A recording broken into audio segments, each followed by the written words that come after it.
Le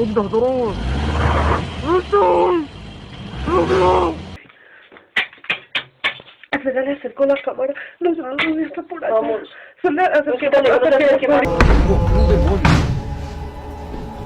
Meu Deus.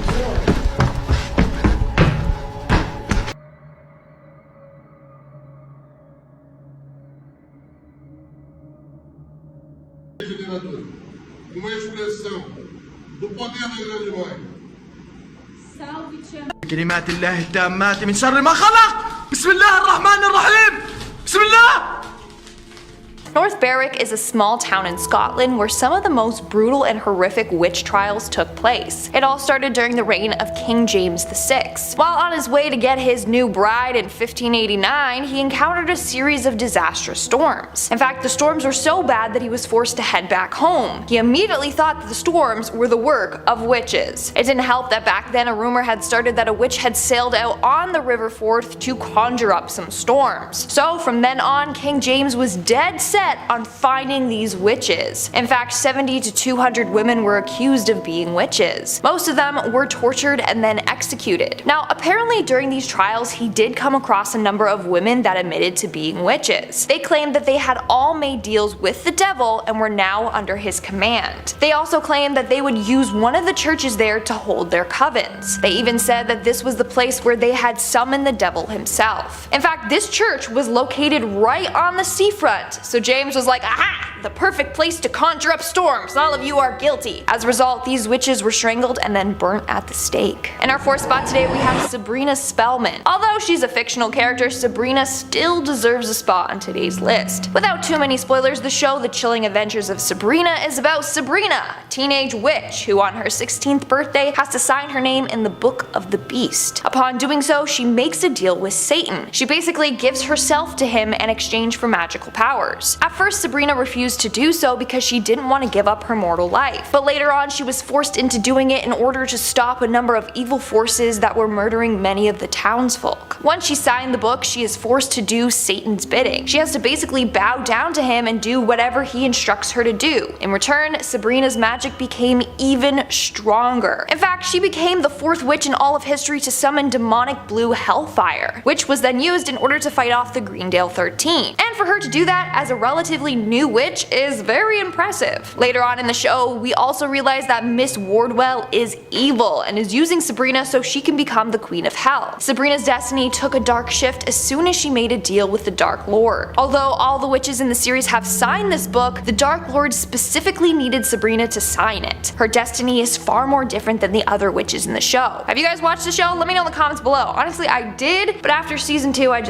I couldn't anymore. Let me know your thoughts though. Moving on at number 3, we have Lilith. Now, the description of Lilith varies depending on your beliefs. In Jewish folklore, Lilith is a female demon. In Luciferian witchcraft and Luciferianism, Lilith is described as the consort of Samael. Other people believe that she is the wife of Satan or that Lilith was the first wife of Adam. But she wasn't that obedient to him, and Adam didn't like that, so Lilith left. Then God made Eve, who was more obedient. Lilith became jealous and turned into the snake that made Eve take a bite from the apple. The two were banished from the Garden of Eden, and Lilith turned into a demon. Her main goal, to get revenge on all men. Then you have the people that believe Lilith is a child-killing witch. She wasn't able to conceive, so she was jealous of pregnant women and would go around killing them or stealing their babies. In this case, we are looking at the version in which Lilith is a witch, obviously. In this case, Lilith is working alongside Satan to do his dark bidding for him. Their deal is that if she's with him, then she will work for him. But she's not always obedient. In fact, she has gotten frisky with other men. In the TV series Supernatural, Lilith is depicted as a white-eyed, powerful demon. She is said to be the first human that made a deal with Satan and promised to serve him. As a result, she became the first demon. In the Chilling Adventures of Sabrina, we end up finding out that one of the characters, Miss Wardwell, is actually Lilith. She is referred to as Satan's concubine and the mother of demons, and of course, she's a witch. In fact, she is said to be the first witch in existence. She made a deal with Satan or the Dark Lord. According to her story, she was wandering wandering the wasteland aimlessly when she encountered Lucifer, the fallen angel. She made a deal to heal the wounds caused by the loss of his wings, if he in return helped her. She then pledged allegiance to him and became his handmaiden. In the end, Lilith wants to become his queen, which is why she goes to the extreme lengths to do whatever he tells her to do. Moving on to number 2, we have Sarah Good. Now, if you have seen the Fear Street trilogy on Netflix, then chances are you might be a little familiar with this story. The movie was loosely based off of the real witch, Sarah Good, but in the movie they changed her name to Sarah Fear. So Sarah was one of the first 3 women that were accused of witchcraft. It was her, Sarah Osborne, and Tituba. These 2 other ladies were said to be real witches, and when they were accused, they brought forth Sarah Good's name, saying that she was a witch too. Little tattletalers. The townspeople were quick to believe this because Sarah never attended church. She lacked self-discipline and self-control, and she was 38, but apparently she looked like she was 70. That combined with the other ladies' testimonies had everyone against her. In fact, apparently when she was brought in front of the court, a number of witnesses began to twitch and rock back and forth and moan. So they were all like, damn, she's definitely a witch. Look at what she's doing to the people that accused her of being one. Not only that, but her own husband and daughter even admitted to Sarah being a witch as well. And then things kept getting worse and worse for her. At one point in her trial, one of the accusers started acting out and claimed that Sarah attacked her with a knife. In the end, of course, she was found guilty of witchcraft and was sentenced to death. But just before her death, she made a deal with the devil to curse a priest. She said, and I quote, "I am no more a witch than you are a wizard, and if you take my life, God will give you blood to drink." Now when she died, apparently the priest and his land both became cursed, just like Sarah claimed it would. To this day, it's said that Sarah continues to haunt the town, searching for those that have wronged her. And in our number 1 spot today, we have the Bowness Witches. In 1679 in Bowness, Scotland, a number of women were accused of being witches. These women were Annabelle Thompson, Margaret Pringle, Margaret Hamilton, Bessie Yicker, and another woman named Margaret Hamilton. Now during this time, the hype and fear of witches was dying down. So people were shocked that out of nowhere 5 women were being accused. But rumor has it these women had renounced their baptisms and had been in contact with the devil on a number of occasions. They apparently had eaten, drank, danced, and had intercourse with the devil. Annabelle Thompson even admitted that she had made a deal with the devil for a better life. She had been widowed twice, and so she turned to the devil for help, and in return she would be loyal to him. She then invited the other women to come over and do all these things with the devil with her. The women then apparently formed a demonic pact with each other and Satan. One of the Margaret Hamiltons also admitted that she had met the devil. She claimed that the devil came to her in the form of a black dog, and she said that she was his servant for 3 decades already. And another was accused of using her witch magic to help get wealth. As a result, all the witches were found guilty and were strangled at the stake before being burned to ashes. Starting off this countdown, we have Julia Brown. Julia Brown was a well-known voodoo practitioner and witch in her small town in Louisiana.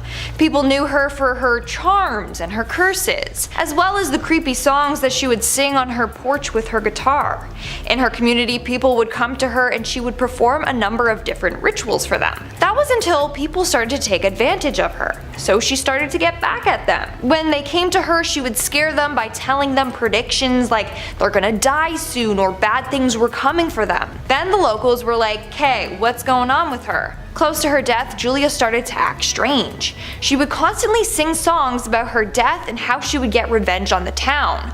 One song that she would sing goes as so: "When I die, I take the whole town with me. When I die, I take the whole town." Not a very cheery and upbeat song if you ask me. In fact, no one knew what she was talking about until the day that she passed away. On September 29, 1952, Julia passed away. On that day, the town came together for her funeral. Well, as they were lowering her casket into the ground, rain came down hard. This rain later turned into a disastrous hurricane that wipes out the entire town. So it's believed that before she left, she put a curse on the town, which is what she meant by "when I die, I'm taking the whole town with me." Over the years, a number of people have attempted to rebuild the town, but every time they do, it ends up getting destroyed again. Maybe her curse is real then. In our 4th spot today, we have Gerald Gardner. Gerald Gardner is often called the father of modern witchcraft, and that's due to the fact that he founded Wicca.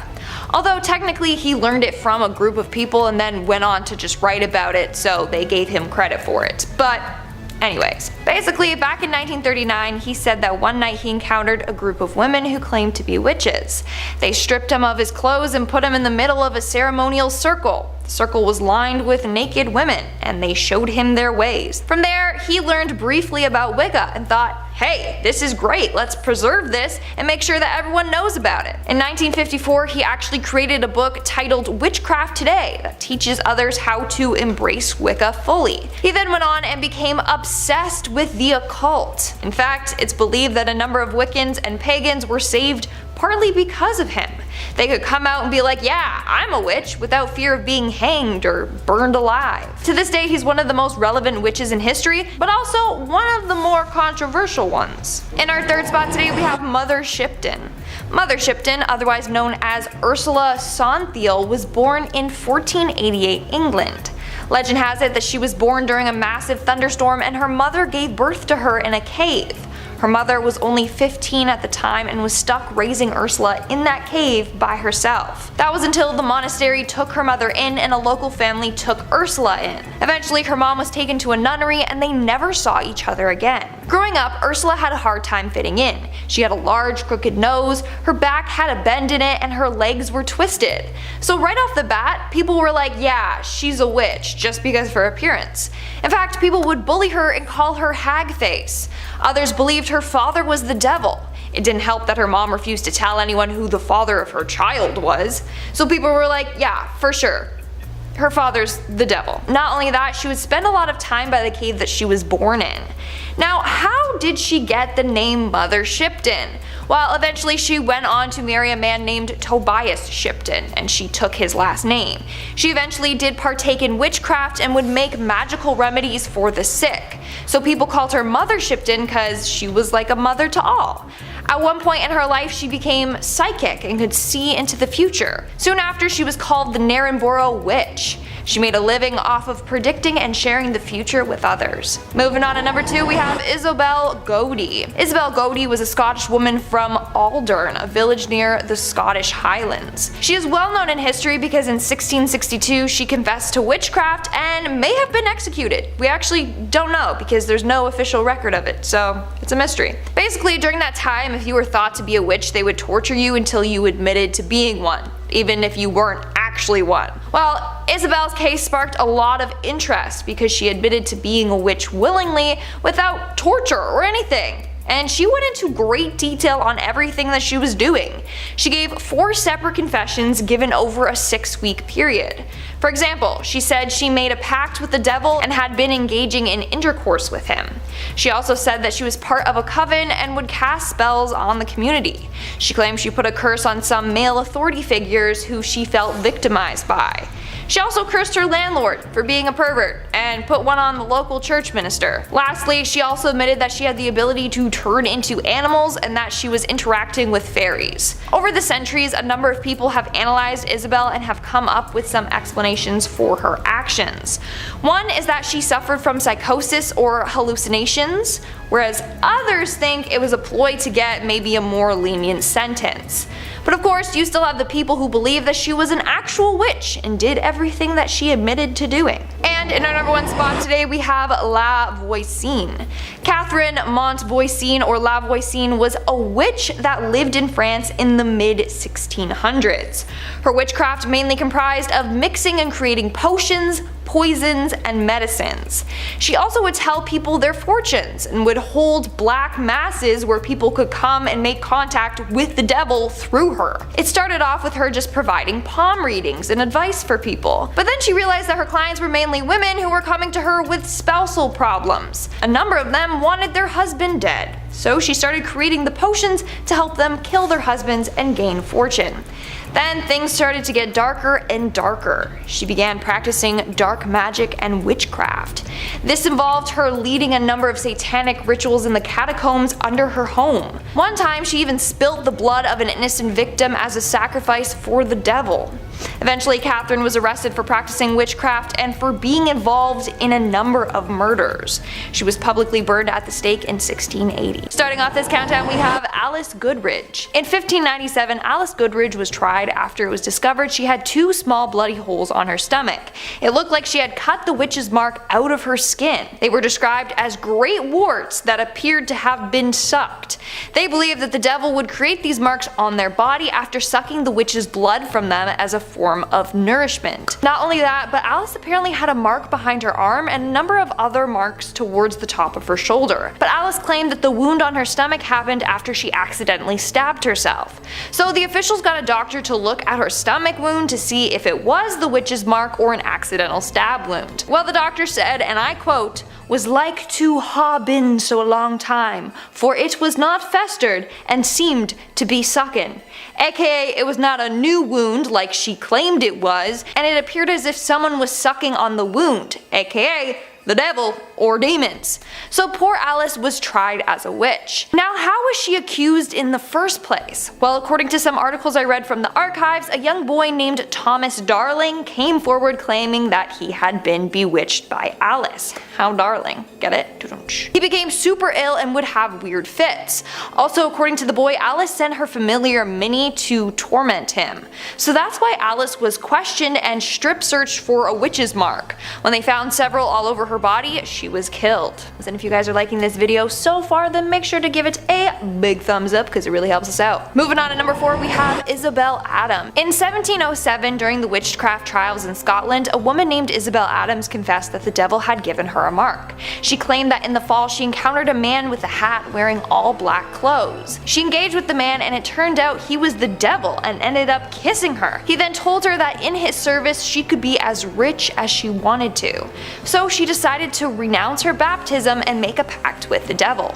Upon doing so, that's when she received the witch's mark or devil's mark. And surprisingly, after confessing this all, she wasn't even killed. She was actually freed, she just had to pay a fine. Moving on, number 3, we have Elizabeth Jackson. The trial of Elizabeth Jackson was a pretty complex one. It seemed as if she was just an innocent woman whose neighbors wanted to get rid of her. So they created this elaborate story that she was a witch. So this took place in the mid-1600s. Elizabeth Jackson, or Elizabeth Howe, was accused of bewitching a 14-year-old girl named Mary Glover.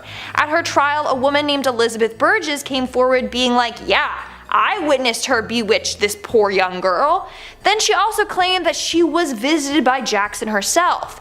During the visit, she was eating prunes when she wasn't able to swallow them and then she threw up. So she believed that this was the result of Jackson putting a spell on her. She then went on saying that every time Jackson visited her, bad things would happen. One time she even claimed that Jackson put a spell on her. She said, and I quote, "that she might cast up her heart, guts and all," adding, "thou shortly shall have in thee an evil spirit too." The following night, Burgess claimed she was visited by a vision in the shape of a fox. The night after, she had a vision of like a scary shadow man. The third night, she was visited by another vision, just like Jackson promised in her curse. Then another child, Hannah Trumbull, started having weird fits and became ill. She claimed it felt like she was being pricked by pins and said it was the work of Elizabeth Jackson. A priest was eventually called to help Hannah, and while he was there, Hannah screamed out saying that Elizabeth was in the same room as them too, and that she was going in and out of the oven. No clue what that means, but everyone was like, so she's guilty, she's a witch. So there was a lot of evidence built up against Elizabeth. During her trial, she was searched and they apparently found marks all over her body. An article said, and I quote, "Under the hands of the woman, marks were found in diverse places of her body. These marks were determined to be unlikely to grow of any disease, but rather more like the marks which are described to be in witches' bodies." On July 19th, 1692, she was executed by hanging. Dude, Old English is messed up. In our second spot today, we have Marie Lamont. In 1662, Marie Lamont was tried and confessed to being a witch. So this all went down during the reign of Charles II, just after the whole big witch craze that happened in the UK. Now, her case was unusual for one main reason. She was only 13 years old. But apparently she renounced her Christian faith and then got baptized by the devil. She even went on to confess to having intimate relations with the devil on multiple occasions. Apparently her and a number of other witches would meet up at night and would mingle with the devil. The devil would appear to them as a shape of a dark man with hooved feet. Other times he would appear as a brown dog. The group would then throw stones into the sea with the intention of hitting and sinking ships, all at the command of the devil. At her trial in 1662, she was accused of shape-shifting into a cat and using her magic to steal milk. This included placing a mug under the cow's udders and saying, "In God's name, God send us milk, God send it and lots of it." And apparently it worked. I don't know. Furthermore, when she was searched at her trial, they found a mark on the right side of her body. Marie claims that this was from the devil nipping at her. Due to all the evidence stacked up against her, she was found guilty and burned at the stake. And in our number 1 spot today we have Annabelle Stewart. Annabelle Stewart was tried in 1678 Scotland after being accused of being a witch. But they didn't have much against her. Apparently she was taught witchcraft by a local beggar, Catherine McTarget. Now they thought she was a witch because she was a beggar and was greedy. When people would give her money, she would demand more. If people didn't give her money, she would threaten them and tell them that bad things were coming their way. Plus, when people did call her a witch, she never denied it. She just kind of went with the flow. So people thought she was one. Now, back to Annabelle. So they thought that Catherine was her teacher of witchcraft and then she was imprisoned. During her trial, it was revealed that she had a mark on her arm. She confessed that she received that mark from the devil. She was found guilty and she was going to be executed, but she was underage. So instead, they decided to fix her instead of kill her. They moved her to Glasgow and was looked after by ministers. There she would pray with them daily and follow their spiritual practices. Starting off this countdown we have John Reed. John Reed was one of the 7 witches tried in 1697 Scotland. When he was caught, persecutors found that he had a mark on his loin. John said that the devil had nipped him there and that it indeed was a witch's mark. John also confessed that he was in service with the devil. The devil promised him wealth and abundance, but in return, John belonged to the devil. But John revealed that the devil broke his promise and never did anything he said he was going to do. On top of that, John admitted to attending a number of meetings with other witches. He also admitted that he was responsible for the torment of Christian Shaw. Christian was an 11-year-old who claimed she encountered a pack of witches who then bullied her and stole her milk. He also admitted that they all drowned her in the local well. As a result of his confession, it was very clear that he was a witch and he was locked away in a cell. The next day though, he was found dead. He had hung himself in his cell with his own scarf. It was believed that this was the devil's work. The devil convinced him to take his own life because John exposed him. Within the following weeks, the other witches close to John took their own lives in their cell as well. Again, it's thought that the devil possessed them and killed them off one by one because he was pissed with them. In our 4th spot we have Janet Howitt. Between 1661 to 1663, 44 people in Beaufort, Scotland were accused of witchcraft. 7 of those accused were executed. The fate of some of the others remain unclear. One of the main women was Helen Guthrie. She was not a nice lady at all. This woman murdered her own stepsister and the stepsister's children. But she was like, wait, I'll help you, and claimed that she was able to identify other witches just by looking at them. So she said she would help them in the witch hunt if they went easy on her. She then went on to make up elaborate stories of witches meeting up at graves and eating the flesh of other humans, etc. The more she made up and pointed fingers, the longer she got to live, and same with her daughter Janet Howitt. Janet was also accused of being a witch like her mom. In fact, she had a witch's mark on her shoulder. She said it was from the devil biting it. She also said that it hurt for so long until the devil visited her again and stroked her shoulder. When he did that, the pain immediately stopped. Now, Janet was imprisoned with the rest of the accused, but we don't know what happened to her. They held a trial for her and no one testified against her. Plus, they only had the mark on her shoulder as evidence. We truly don't know if young Janet was let go or sadly killed. What we do know is that her plea date was 1666, 4 years after her arrest, so she was in jail for quite some time. In our 3rd spot we have the Witches of Huntingdon. The Witches of Huntingdon were several individuals in the UK who were found guilty of witchcraft. First we have Elizabeth Weed. Apparently one night 3 spirits came to her and told her to renounce God and make a blood pact with the devil. So she listened and that's what she did. John Winnick also did the same, but only agreed to if the spirits would help him out financially. Others, including John Clark Jr., were also visited by these spirits and decided to also renounce God and make a deal with the devil. Out of the 9 people accused, 5 were found guilty and hanged. Well, John Clark knew that they were going to search everyone's body for their witch's mark, which they all had. So what did he do? He cut off his 3 days before he was searched. Literally gouged it out of his skin so that the mark was gone. But I'm kind of confused because wouldn't that create another mark?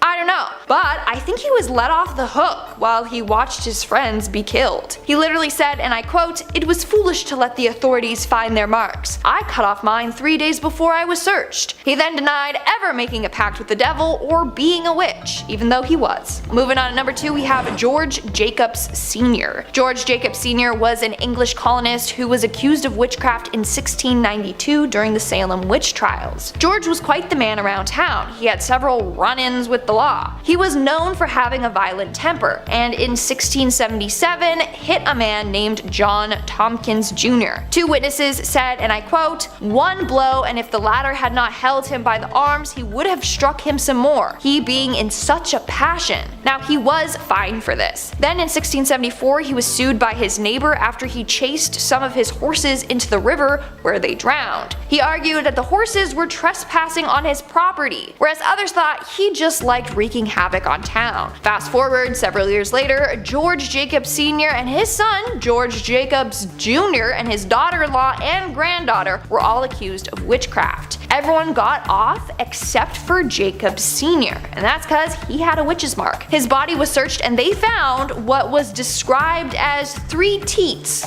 on Jacobs. It was thought that if a person had an extra nipple, that this was a sign that they were a witch. Why? Well, it was believed that the extra nipple or teat was from when the devil or some demons sucked the witch's blood as a form of nourishment. It was said that Jacob Sr. had 3 of them. 1 in his mouth, 1 on his right shoulder blade, and 1 on his hip. Now, they weren't actually nipples though, it was just a 1/4 inch long fleshy thing protruding from his skin with a sharp point. They proceeded to stick pins in each of them to see what would happen. This was called the witch pricker. Apparently, if you are pricked and you don't have a reaction to getting pricked and you don't bleed, then you are a witch. Well, when they pricked each teat, Jacobs never reacted to it and he didn't even bleed. So he was found guilty on August 5th, 1692 and was sentenced to be hanged along with the other witches. And in our number 1 spot we have Elspeth Reoch. Elspeth Reoch was an alleged witch in Scotland during the early 1600s. When she was 12 years old, she claimed that she was approached by 2 men. One was dressed in all black, the other in green tartan. The man in green told her that if she followed his instructions, that she would be able to obtain magical powers. He told her to boil an egg and use the condensation from cooking the egg and take it and rub it on her eyes with unwashed hands. Sounds like an eye infection to me. He said that this would give her the powers to see and know everything that she wanted. So she followed his instructions and bam, it actually worked. So now I kind of want to go home and try it. I don't know, maybe it will work. And she actually developed clairvoyant skills. When Elspeth was older, she was visited again by the men. This time it was only the man in black. He showed up in her room one night. He told her that he was neither dead nor alive, but trapped between heaven and earth. He also told her that to maintain her magic skills, she needed to act dumb. That way, no one would suspect a thing. They'd be like, she's not a witch, no, she's way too dumb to be one. Well, eventually she was caught. In fact, she got in way more trouble because of her acting dumb. They were all like, she's fully a witch, she tried to trick us, let's kill her. At her trial in March of 1616, she confessed to using her clairvoyant powers to spy on people, and she would also use magical spells to cure illnesses. Furthermore, when they inspected her body, they found a witch's mark. She had what appeared to be a scar in the shape of bite marks on her shoulder. Later she confessed that she was bit by the devil and that was the mark that he left. She was charged with witchcraft and deceiving locals by pretending she was mute. In the end, she was executed by strangulation before having her body burned. Starting off this countdown, we have Gilles Garnier. Now, not only was this guy a witch, but he actually used his witchy powers to conjure up a potion that would transform him into a werewolf whenever he so pleased. That's right, he was a witch and a werewolf. In October of 1572 France, that's when Garnier killed his first victim as a werewolf. He grabbed the poor girl and dragged her into a vineyard. He then proceeded to tear the flesh off of her bones with his teeth and eat it. But he was still not satisfied after, so he went and ate another victim. He struck again the following month. He took on his werewolf form and attacked a man and ate his stomach. This kept going on and on until someone caught him. Well, actually, they didn't really know it was him at first, but they claimed that they saw some weird man-like beast crouching over and eating one of the victims. That's when the authorities were like, oh shit, there's a werewolf on the loose, and then they were out looking for this weird werewolf man. While they were out looking for him, people kept going missing like crazy, and eventually he was caught. One evening, a group of workers were traveling across towns when they spotted the werewolf man. As they got closer, they saw it was Garnier and obviously reported his ass to the authorities. At trial, he confessed to having stalked and murdered at least 4 individuals, but the number was indeed higher. In the end, he was found guilty of witchcraft and lycanthropy, and he was burned at the stake. Moving on to number 4, we have Lasses Birgitta. Lasses Birgitta was an alleged Swedish witch back in the 1500s. In fact, she was the first woman executed for witchcraft in Sweden. Story goes that one night her and 2 men met up at a churchyard cemetery with plans to resurrect people from the dead using their witchy powers. When they arrived at the church, Lasses used her powers to open the church doors. This involved her circling the place 3 times and then blowing into the keyhole. Magically it opened for them and they entered. While in the church, they were looking for a stole. You know, the scarf type pieces of cloth that are worn by priests. That was needed in order to complete the ritual. After finally finding it, she renounced God and swore herself to the devil. Somehow, people found out that the 3 had attempted to resurrect the dead and reported them. Lasses was decapitated for being a witch, whereas the other 2 men were just fined. That's rough, man. That's rough.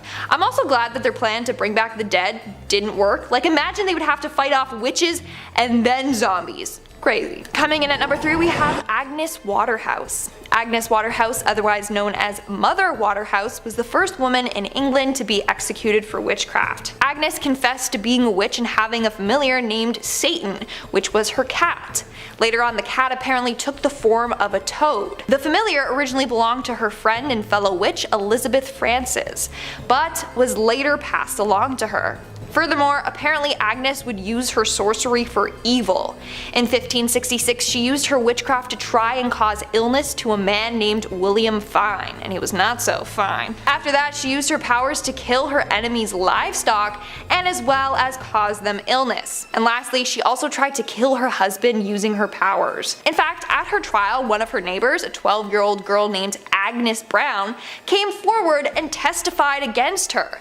She claimed that she was visited by a demon dog under the control of Agnes Waterhouse. So according to the girl, one day she was visited by this demon that looked like a black dog with a face of an ape with a short tail, a set of horns, and a silver whistle around its neck. The demon dog appeared at her home and asked for some butter. She refused, and apparently later that day he returned with a knife and threatened to kill her. She said that he was going to thrust his knife in her heart and kill her. When the girl bravely asked to send him, the dog just turned his head toward Waterhouse's home. On July 29, 1566, Agnes Waterhouse was executed.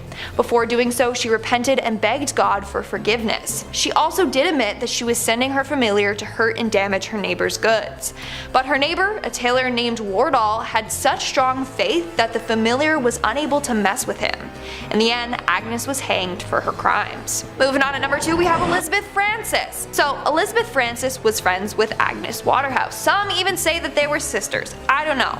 But she was accused around the same time that Agnes was. She was the original owner of Satan, the white spotted cat, and her familiar. According to Frances, she received the cat from her grandmother, who was also a witch. Her grandmother, in fact, was the person who taught her all about witchcraft when she was only 12 years old. According to Elizabeth, her cat would speak to her in a strange hollow voice and also would do anything in exchange for a drop of blood, which is why they could get him to do all of their dark bidding for them. During trial, Elizabeth confessed to stealing sheep and killing a number of people, including a man named Andrew Biles. Andrew refused to marry Elizabeth after she became pregnant with his child, so she killed him. Later on, her familiar told her to make a certain concoction of herbs and to drink it, and that would terminate her pregnancy. She did, and it worked. Not only that, but when Frances finally married, she got her familiar to kill her husband and her daughter. Agnes also confessed to using her powers and familiar to kill one of her own pigs to see, what it could do. And then she also killed her neighbor's cows and geese after they got in an argument. She got in an argument with the neighbor, not with the cows and geese, thought I should clarify. As I said before, the cat eventually turned to a toad on its own. So Frances was the first witch to be accused, and then she was the one who told everyone about Agnes in order to get a lighter sentence. So Elizabeth wasn't killed right off the bat. But 13 years later, she was accused again, and that's when she was killed for witchcraft. And in our number 1 spot today, we have Laurie Cabot. The story of Laurie Cabot is one that still blows my mind to this day. So Laurie is the high priestess of the Salem Coven. She is well known among modern day witches. Now, Laurie would only ever use her powers for good and to help people. In fact, she was psychic, and she would use her psychic abilities in order to help police solve a number of crimes. The first time being during the disappearance and death of Martha Brailsford. So back in 1991, 2 people from Salem were reported missing. That was Martha Brailsford and her neighbor Tom Mamoni. Eventually Tom returned home and said that the two were sailing when Martha fell off the boat after being hit by a rogue wave. So police began searching the bay for Martha, but they were unsuccessful. That's when one of the investigators who knew about Laurie and her abilities reached out to her for her help. Using just Martha's name, location, and birth, she was able to tune in and locate her.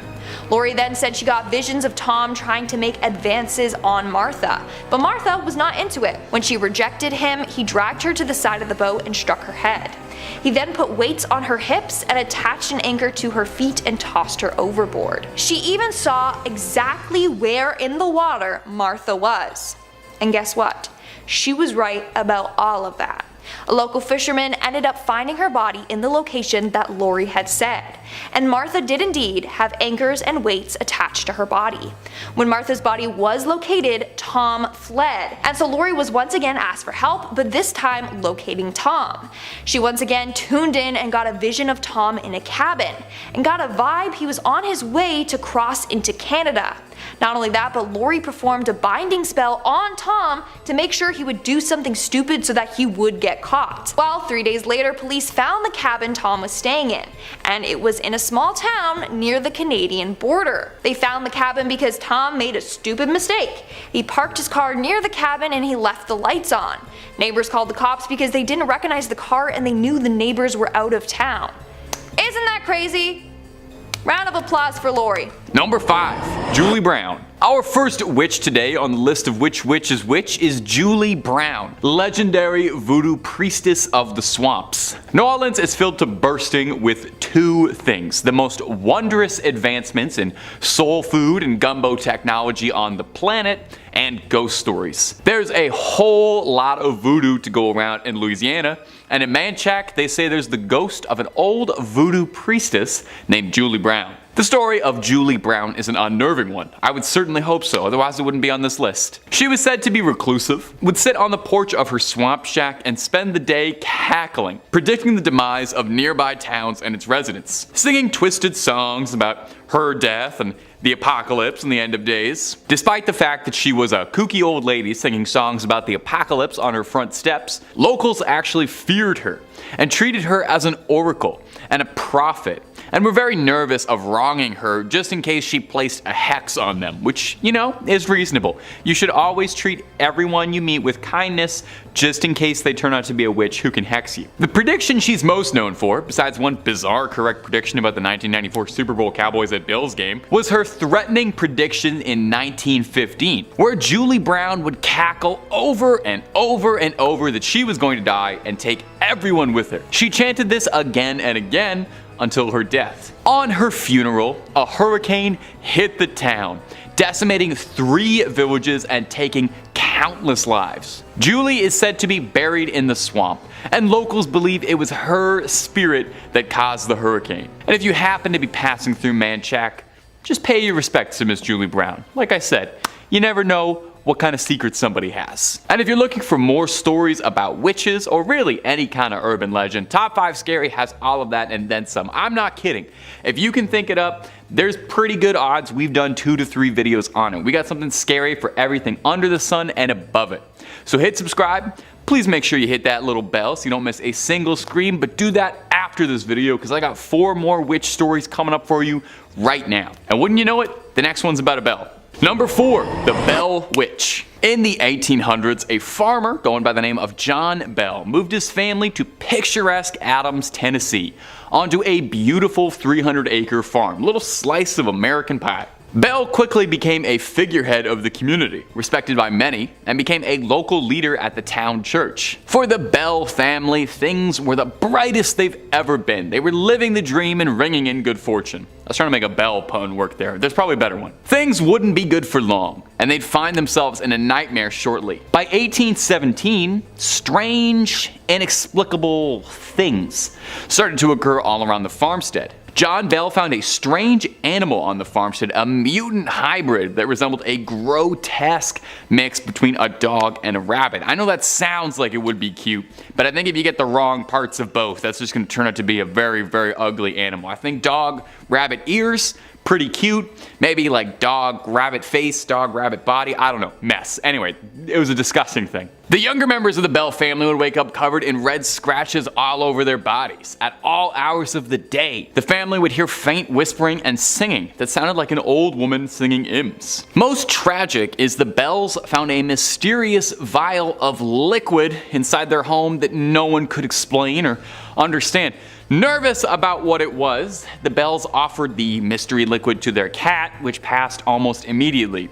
Rest in peace, Bell cat, taken too soon, undeservedly. You didn't deserve to be an experiment for them. For 3 long years, the Bell family was tormented by a mysterious entity that would later become known as the Bell Witch, after the mysterious old woman's humming and singing. In 1820, John Bell quickly grew extremely ill, quickly descending in his health, and would pass away later. At his funeral, the mourners complained they could all hear the laughing of an old woman, mocking and singing the fate of the late John Bell. The farm became a haunted attraction, where it still is to this day, and it even caught the attention of President Andrew Jackson, who in 1819, a year before Mr. Bell's passing, visited to see if legends of the witch were real.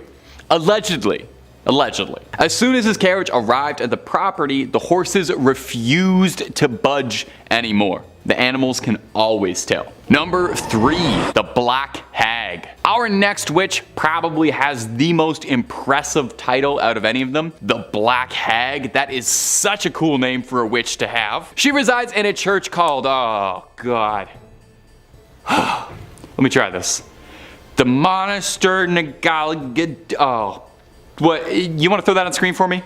Monastery, how am I supposed to say that? This is the witch's curse. I don't even know about any witchy stuff she does. She tries to get you to say this evil word and then it curses your family. I'm getting a note over here. It says that it's also called the Abbey of the Black Hag. Well, that's what we're going with. We're not calling it that other thing. I'm not doing that. The Black Abbey of the Hag, which as far as I know is the only name this church has ever gone by, was built in 1298. Wow, it's an old church. And was one of the few well-known medieval convents in old Ireland. The remains of the abbey still stand today in a secluded valley, making an already mysterious and supernatural place just that much more atmospheric. The place is called the Abbey of the Black Hag, for God's sakes. You don't name a place that unless it's pretty haunted. Sounds like it's straight out of Dishonored. And while I've got you here, Dishonored 3, when's that happening? Now, it's believed that the last abbess, which is a horrible word, in charge of the abbey practiced witchcraft, and in the scary way. She brought death, misfortune to the surrounding areas. Pope Martin V condemned the abbey. He was not down for witches at all. Catholic Church don't play with witches. The accused witch left to live out in the damp, deserted abbey by herself, which she probably loved because that sounds scary. Over time, her skin blackened, her hair furrowed, and her soul twisted, leading to the place being named the Abbey of the Black Hag. And if you can believe this, there's actually more to this story. The Count and Countess of Desmond once called the abbey home when attempting to flee their attackers, where the Countess was fatally struck by an arrow and buried by her husband, but it would not be the end of the Countess. Sightings of a ghostly figure around the ruins of the abbey were common, eventually leading to someone digging up worn-out finger bones. and it's said now that a woman's panicked shrieking can be heard in the early hours around the abbey. Number 2. The Blair Witch. Perhaps one of the most pervasive witches in pop culture after the Wicked Witch of the West, the scourge of Maryland, the Blair Witch. Perhaps you saw the very successful 1999 documentary regarding her legend, or maybe you saw one of the 2 middling sequels. According to legends, she haunts the Black Hills Forest near the town of Burkittsville, Maryland. The local folklore states that in the 18th century, a woman named Ellie Kedward was accused of practicing witchcraft. She was chased and exiled out of the township of Blair and condemned to live in the woods, hence the Blair Witch. It's believed that she died out in the surrounding forests in the harsh winter of 1785, but it's also said that she placed a curse on the town moments before her death, vowing to seek revenge on the townspeople and their descendants for generations. And not to split hairs here, but that does actually kind of sound like she was a witch. I'm not saying it was justified in exiling a woman out of her town, just that placing a hex on a town definitely sounds like witchcraft, and I can understand where they were coming from. I'm just trying to understand the scenario, okay? I'm divorced from it. I'm not part of it. I'm just trying to understand it. From here, the legends of Kedward grew into the larger-than-life figure, the Blair Witch. Various disturbing events were attributed to the Blair Witch. Mysterious disappearances, people being lured away into the woods, supernatural phenomena, camera crews disappearing in forests, reports of finding strange hex bags in the surrounding woods filled with strange runes and symbols and remnants of people, hair, teeth, for her to perform wicked rituals. Now, it goes without saying, unless you firmly believed the marketing campaign of the 1999 film, the Blair Witch Project is obviously a movie. While they say it's based on the real story of Ellie Kedward, there is no record of a Blair Township ever having existed. Almost certainly, the Blair Witch's story is inspired in large swaths by the Bell Witch, who we talked about earlier. Although in a kind of unique case, back in the day when the Blair Witch did come out, its marketing was so effective, and in this sort of like pre-early internet area, there were several people who did think it was real. It was a cast of completely unknown actors by a team no one had ever heard of. And on some level, I don't know, maybe to get esoteric with it, what makes an urban legend real? Just us believing in it, right? Do you believe the other 4 stories I've told you more? They're no less fictional. My only source was the internet for all of those. So, I'm just saying, open mind. Number 1.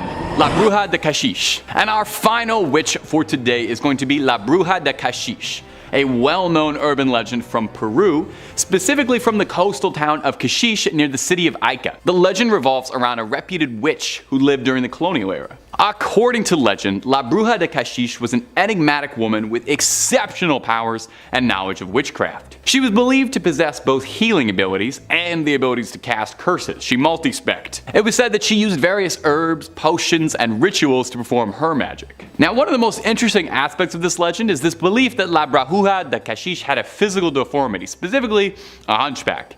And if there's one thing we love in an urban legend, it's a bit of a physical deformity. It makes it that much more believable and scary.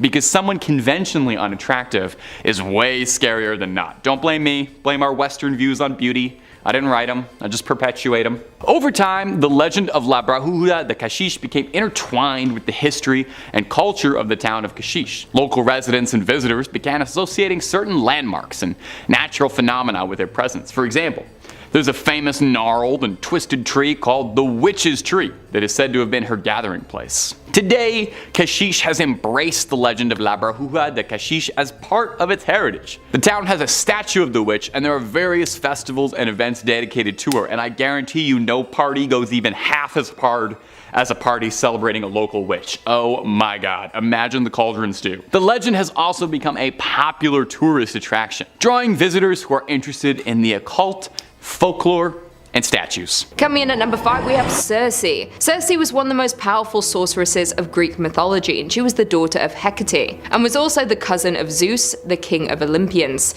She was a goddess of warning and dark moon who came to the patroness of witchcraft. She was exiled onto an island where she learned the art of magic. Circe's magical abilities came from both potion making and spell casting. She quickly gained a reputation for trickery, being ill-tempered, and casting spells onto those who ridiculed and mocked her. Whoever disrespected her would be turned into an animal without the slightest effort on her behalf. It was her supernatural abilities that ultimately led to her exile on the remote island of Aiae. Said to be located off the southern coastline of Italy about 100 kilometers from Rome, Circe was sentenced to this island for all of eternity as a punishment for practicing witchcraft onto Scylla. Circe had fallen in love with Flaugus, a sea god, who became infatuated with Scylla, so when Circe's advances and attempts at seduction failed miserably, she was put into a jealous rage. Circe then poisoned the water where Scylla bathed, and as a result a hideous monster was born. When it was found out it was Circe, she was banished for the rest of her life from her immortal home and family. When on the island, she was found by Odysseus, who was on a route travelling home with his men. They eventually became lovers, even though Circe killed Odysseus' men with her powers. Some say she used her powers to tempt and seduce Odysseus to stay on the island with her, and became her lover. Since the days of ancient Greece, Circe's name has been used to describe witchcraft, seduction, and deception. She's been depicted in paintings over the years, tempting Odysseus, casting spells over his men, and practicing her dark arts to lure men and punish them, along with turning her enemies into hideous animal-like creatures. In at number 4 we have Morgan Le Fay. Morgan Le Fay was a powerful enchantress in the 5th and 6th century, and she was related to King Arthur and was said to be his magical savior and protector. She was believed to be a goddess, a witch, and a sorceress. Morgan is skilled and learned what useful properties all herbs contain, so that she had the ability to cure the ailments and illnesses in the body. She also could shapeshift and was able to fly. When King Arthur was wounded in battle, he was brought to her chamber, and she was easily able to cure him. So after that, she was committed to his care from then on. Morgan also uses her healing skills with various of Arthur's knights of the Round Table, including Lancelot, who she fell in love with, and tried to seduce him, but he wasn't interested. Morgan showed Lancelot her incredible powers, and even though he had some powers as well, he was always defeated by the witch, and he described her as the most feared woman in the world. She soon is practicing more black magic and goes from helping and healing to becoming inherently evil. Morgan had the ability to communicate with the animals and sea creatures, ultimately giving her the name of the Empress of the Wilderness. When she began to demonstrate her magical powers, it's believed that Devil was her companion, and even brought Lucifer himself, disguising him as a dragon to destroy her enemies. Morgan is seen by many as a malicious and cruel sorceress, and some say that she was working to take over her King Arthur's throne through her harmful magic, scheming, and the ability to manipulate men. Most of the time, Morgan's witchcraft corresponds with those of other people like Merlin's and the Lady of the Lakes, featuring the ability to shapeshift, illusion, and casting sleeping spells. In at number 3, Marie Laveau. Marie Laveau was born in early 1800, and she was a Louisiana practitioner of voodoo and is known as the Voodoo Witch of New Orleans. She was a dedicated practitioner of voodoo, as well as being a healer and herbalist, and is one of the most well-known practitioners of the voodoo art and culture. Marie didn't take long to dominate the voodoo culture and society in New Orleans areas, and being named the Queen of Voodoo. During her time practicing the art of voodoo, she would perform her services in such places like her home on St. Anne Street within Ghost Square and at Lake Pontchartrain, but it's unknown why she chose only these locations to perform her services. Many of her followers would call her for help with many things like family disputes, health, finances, and many other things. Once she was established in the art of voodoo, Marie opened her own beauty parlor where she worked as a hairdresser for wealthy families in New Orleans. It's believed that the occult part of her magic mixed Roman Catholic saints with African spirits and Native American spiritualism. Marie was also said to have owned a snake and named it Zombie after an African god. It is rumored that her magic was supported by a network of informants that she developed while working as a hairdresser in prominent white households. Marie excelled at obtaining inside information on her wealthy patrons by instilling fear in their servants, whom she either paid off or cured their mysterious ailments, and it was proven that she owned 7 slaves at one time. Marie was known to visit prisons to get death row prisoners ready for their execution, but she often would poison them herself after praying with them. The Queen of Voodoo died in 1881 at the age of 79, but she remains a legend today and is often referred to as one of the best to ever do it. Many famous musicians have written songs about or referring to Marie Laveau, and fun fact, in 1982 the famous punk rock band The Misfits were arrested and accused of attempting to exhume Marie from her grave after a local concert. In at 2 we have Moll Dyer. If you've seen the horror movie The Blair Witch Project, then you may already be familiar with the legend of the infamous Moll Dyer. She was a legendary 17th century resident of Leonardtown, Maryland, who was said to be a witch and accused of witchcraft and chased out of her home by the local townsfolk on a winter night. Her body was found a few days later, partially frozen to a large stone in the town of Allstate. It's believed that the rock itself is cursed and people that go near it will experience dizziness and fainting. The legendary rock is located on the grounds of Tudor Hall, where the Historical Society has its headquarters. It is said that her spirit still haunts the land to this day, looking for the men who forced her from her home before her death. The land near her cabin is said to be cursed, never able to grow crops, and an unusual number of lightning strikes have been recorded near her home. A road 3 miles south of Leonardtown was named after her and is now known as Moll Dyer Road, along with the creek which parallels the road being named Moll Dyer's Run. A man who was hunting along the run in 1970 reported seeing a very dense fog patch, cylindrical in shape, and the light stretched 8 inches in length and crossed the stream and went east, moving across the wind instead with the wind, and then it turned and went south, and it happened not once but twice. Moll Dyer was one of the historical figures that inspired the character in the Blair Witch Project, and she is the most well-known and famous witch in Maryland. The story of Moll has also been featured in the show American Supernatural in 2014, has inspired multiple books, and even in a Halloween ballet performance named The Legend of the Witch, performed from 1999 to 2006 in Maryland. In at number 1 we have Dion Fortune. Born Violet Mary Firth in 1890 in North Wales, Dion Fortune was a British occultist and author and said to be a modern-day witch. She wrote often about the occult in both fiction and both non-fictional stories. Dion possessed many abilities like contacting the dead, magical powers, and often had vision from her so-called past lives.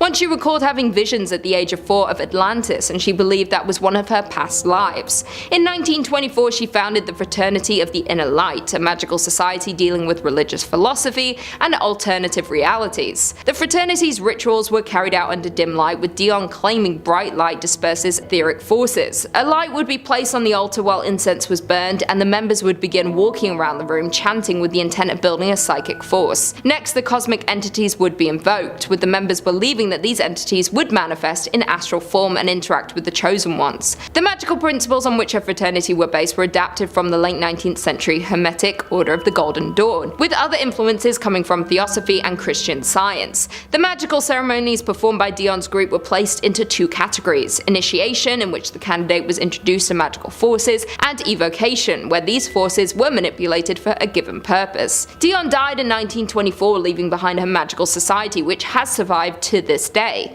Her novels in particular influenced on later occult and modern pagan groups such as Wicca. Author Ronald Hutton wrote a book called The Triumph of the Moon, A History of Modern Pagan Witchcraft, considers her the foremost female figure of British occultism. She is recognized by many as one of the most significant occultists and ceremonial magicians of the early 20th century. Coming in at number 5 we have Alice Keitler.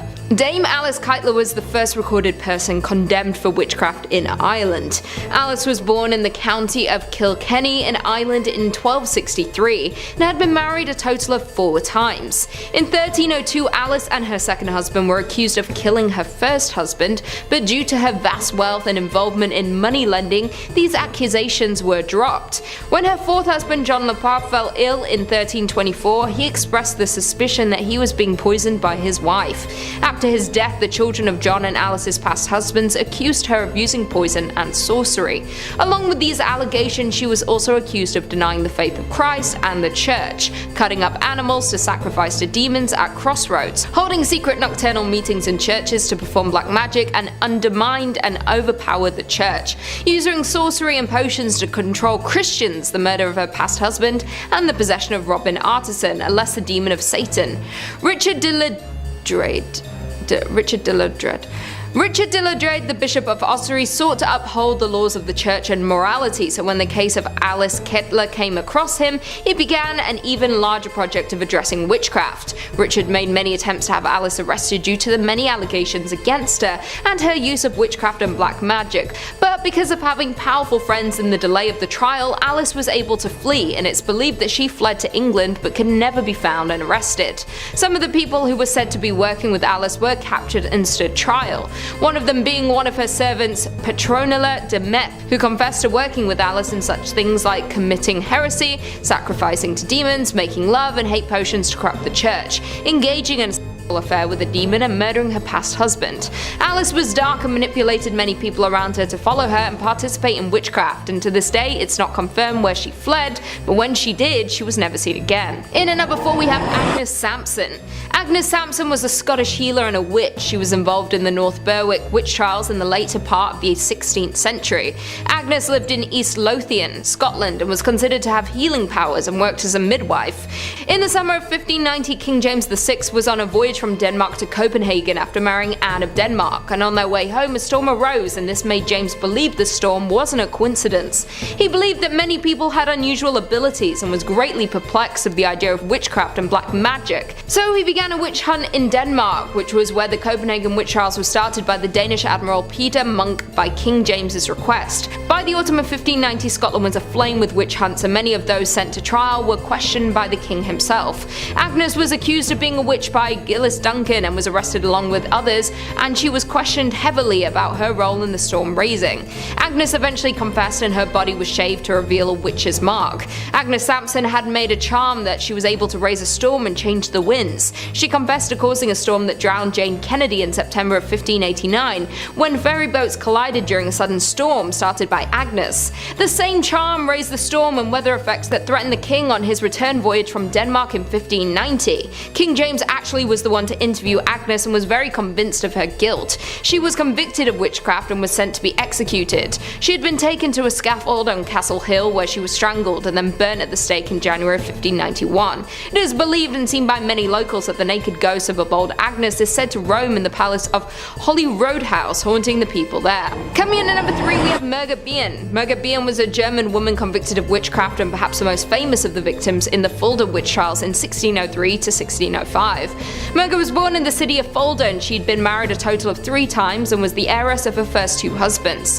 In 1588 she had married her final husband Blasius Bien and moved to the city, but eventually returned after an apparent conflict with her husband's employer. At the time, Prince Abbot Balthasar von Dernbach, who had returned to power in 1602 after a long exile, ordered an immediate investigation of witchcraft in the city, after multiple reports and sightings. While in power, there were over 200 people who were executed for witchcraft in witch trials that lasted until his death in 1605. In March of 1603, the investigations resulted in the first wave of arrests in the city. On June 19th, Margot was arrested and put into jail after signs of being involved with the devil and having supernatural abilities. Her current husband pointed out she was pregnant, but still that did not matter. It was actually believed that her current pregnancy was the result of intercourse with the devil himself. While in jail, she confessed to the murder of her second husband and her children with him and one of the member of her husband's employers, and that she had taken part in the Sabbath of Satan. Bien was convicted of witchcraft soon after her confession and was burnt alive at the stake in Fulda in late 1603, and to this day she is still known as being one of the most dominant witches in Germany. In at number 2 we have Malin Matsdotter. Malin Matsdotter was a Swedish witch from 1613 to 1676. She is known as one of the few people in Sweden confirmed to have been executed by burning for witchcraft, and the only one to be executed by this method during the famous witch hunt known as the Great Noise in Sweden during 1668 to 1676, which had ended with her execution. Since 1668, a national witch hunt raged throughout Sweden ever since the accusation of Marit Jonsdotter, resulting in the establishment of witch commissions around the nation and execution of around 280 people. The accused showed signs of being witches, along with abducting children to the witches' Sabbath of Satan in Blockula. Malin Matsdotter was among the accused, and not much is known about her background, but what we do know is that she had been married a couple of times and had 2 daughters with her first husband Eric Nilsson. She was also known to work as a midwife and was actually hired by a woman named Anna Zippel, who actually accused of witchcraft as well and had been executed for being a witch. It's later found that Anna taught Malin the ways of witchcraft and sorcery. In 1676, Malin was reported for witchcraft by her 19-year-old daughter Maria. Malin was brought to trial for the accusation as her daughter Maria testified against her mother, stating that she had taken her and several other children to Satan in Blockula, and that Satan himself, known to the children as the Mean One, appeared in court with horns standing next to her mother, holding her skirt, and whispered in her ear never to confess. Malin was ordered by the court to fall on her knees and pray, or be able to confess, but she didn't obey. Along with Maria, 10-year-old and 7-year-old both testified to have been abducted by Malin to Blockula to see Satan. A woman named Gertrude also testified against Malin, stating that she had abducted her family to Satan 16 14 times and even another 14 times while she was in prison. Also, she had seen her family endure fits while being supernaturally beaten by Malin from prison. Malin's firm denial of these crimes was seen as a sign that the devil assisted the witch to withstand interrogations. Finally, in July of 1676, Malin was found guilty and sentenced to be executed. And finally, in at number 1 we have the Salem Witches. The most well-known cases of witches in history, and you may have heard of them, are the witches from Salem. The Salem witch trials of 1692 are still widely talked about today. Witchcraft scared a lot of people throughout history. The thought of people possessing supernatural powers was widely talked about, and many people were accused and labelled as witches. The Salem witch trials in particular were a series of hearings and prosecutions of people who were accused of witchcraft in colonial Massachusetts between February 1692 and May 1693. More than 200 people were accused of possessing such abilities. A total of 30 people were found guilty, and 19 of them were executed by hanging. Among the 19 killed were 14 women and 5 men. Also, of the 200 accused, many were sent to jail, and at least 5 of them died there. Arrests were made in numerous other towns beyond Salem, like in Andover and Topsfield. The trials for the so-called capital crime were conducted by the Court of Oyer and Terminer in 1692, and by a Superior Court of Judicature in 1693. Both were held in Salem, where the mass hangings took place. This was the deadliest witch hunt in the history of colonial North America. Only 14 women and 2 men had been executed in Massachusetts and Connecticut during the 17th century who had been accused of witchcraft.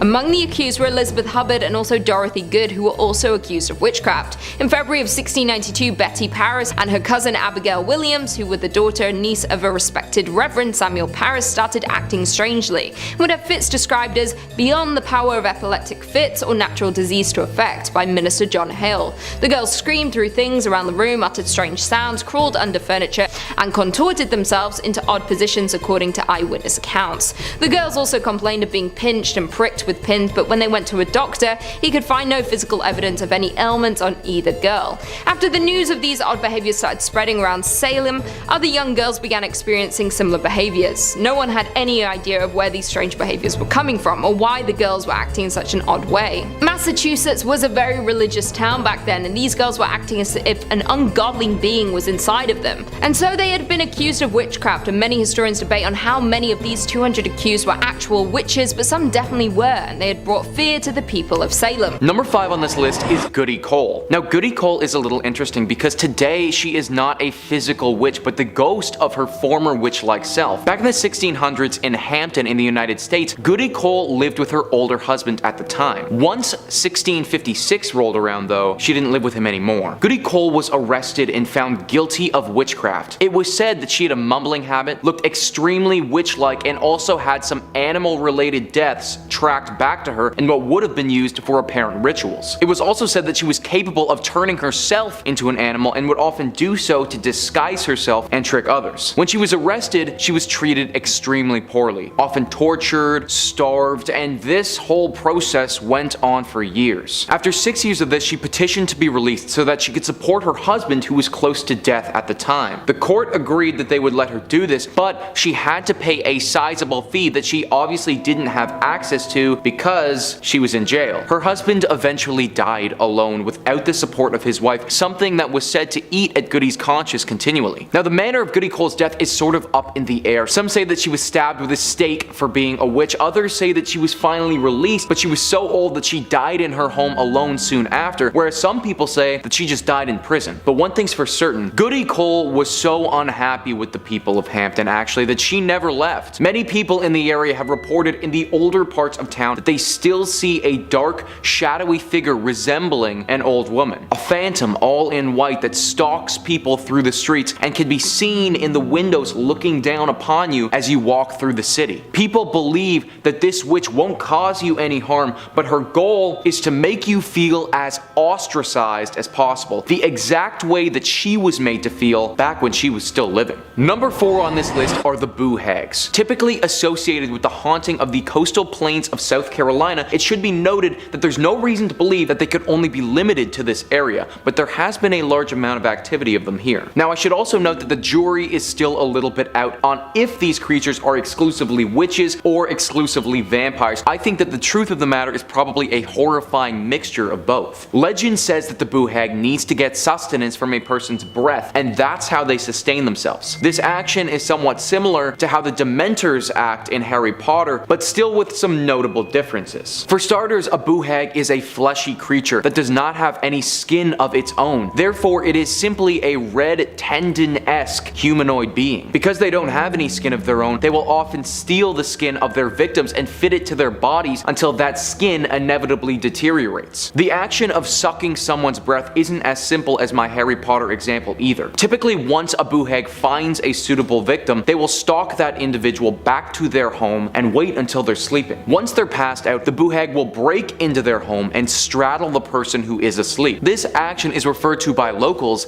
as a riding from a Buhag. Now, if the person wakes during this process and struggles, they will steal your skin and leave you for dead, but oftentimes you don't even realize that this is happening to you. They will suck your energy and it will put you into a deep catatonic-like state. After they've gotten their necessary energy, they'll leave you alone, and you'll wake the next morning feeling drowsy, most likely, not even realizing that you were ridden from a Buhag. Number 3 on this list is the White Witch of the Rose Hall Plantation in Jamaica. The Rose Hall Plantation is near Montego Bay. However, the witch in question is the ghost of a witch named Annie Palmer, and Annie Palmer wasn't from Jamaica at all. In fact, Annie Palmer spent most of her life in Haiti. She was born there and lived there with her parents for quite some time until they sadly passed away due to yellow fever. Afterwards, she was adopted by a witch who wasn't shy in passing her gifts on to young Annie. Regularly practicing witchcraft and voodoo, Annie soon became a strong witch in her own right. After she grew up, she moved to Jamaica and married John Palmer, taking his last name. Now this is where things get a little bit crazy though. Annie murdered John Palmer. Then she got married again and murdered that husband. And then she got married again and murdered that husband. You'd think that these guys would have recognized that marrying Annie might not have been the best idea, but I guess love just conquers all. Annie didn't stop with her husbands though. She murdered countless slaves that worked on that plantation. This was right up until she was murdered herself by a slave named Taku. The people back then attempted to perform a voodoo ritual on this witch, not wanting to have her ever return again. However, it didn't work the way that they intended it to. The voodoo ritual actually trapped her at this location, and now she's said to be forever haunting the Rose Hall on Montego Bay. People have seen her ghost before, and they've heard screaming coming from nothing. The vision of a woman in white will appear sometimes, and it is said that if you stay at this plantation too long, then some deep misfortune will fall upon you or your family. So beware. Number 2 on this list is Jenny Greenteeth. Jenny Greenteeth is a witch in British folklore that is said to haunt the waters of Lancashire, Cheshire, and Shropshire. I know, it's a lot of shires. Jenny is a river witch and lives in the rivers of these areas looking for victims to drag down with her. As you'd imagine, with a name like Greenteeth, her appearance is pretty grotesque. Green algae-like hair, a wrinkled witchy face, skin that is the same color as a bog, and a weird fleshy exterior. Jenny is certainly not a looker. But I suppose it doesn't matter a whole lot, as she uses the swamp like water and pond scum to mask her appearance so you can't see her beneath the filth. The origin of Jenny Greenteeth is still up for debate, but the bare bones of the tale are pretty consistent. Jenny was a girl in a local British town who was the victim to some heavy bullying. One day when she was at her job getting water from the well, somebody yelled at her that they hope she falls in and dies. Well, that's exactly what happened. Her spirit manifested as Jenny Greenteeth, this old hag who now haunts the waters in this area. Jenny is not simply a harmless witch either. She preys on people, specifically children that get too close to the water. Sometimes she will try to lure them towards the riverbank by calling out to them or singing a tune where no one can figure out where it's coming from. Now this tactic is one that we've talked about on this channel before with the Utah water babies and is very successful. She lunges her hand out and grabs them, dragging them into the water, or they will drown and never be seen again. This water witch is known by all the locals in the area, with everyone having some slightly different adaptations to the legend. General consensus though, if you hear someone singing from the rivers of Britain,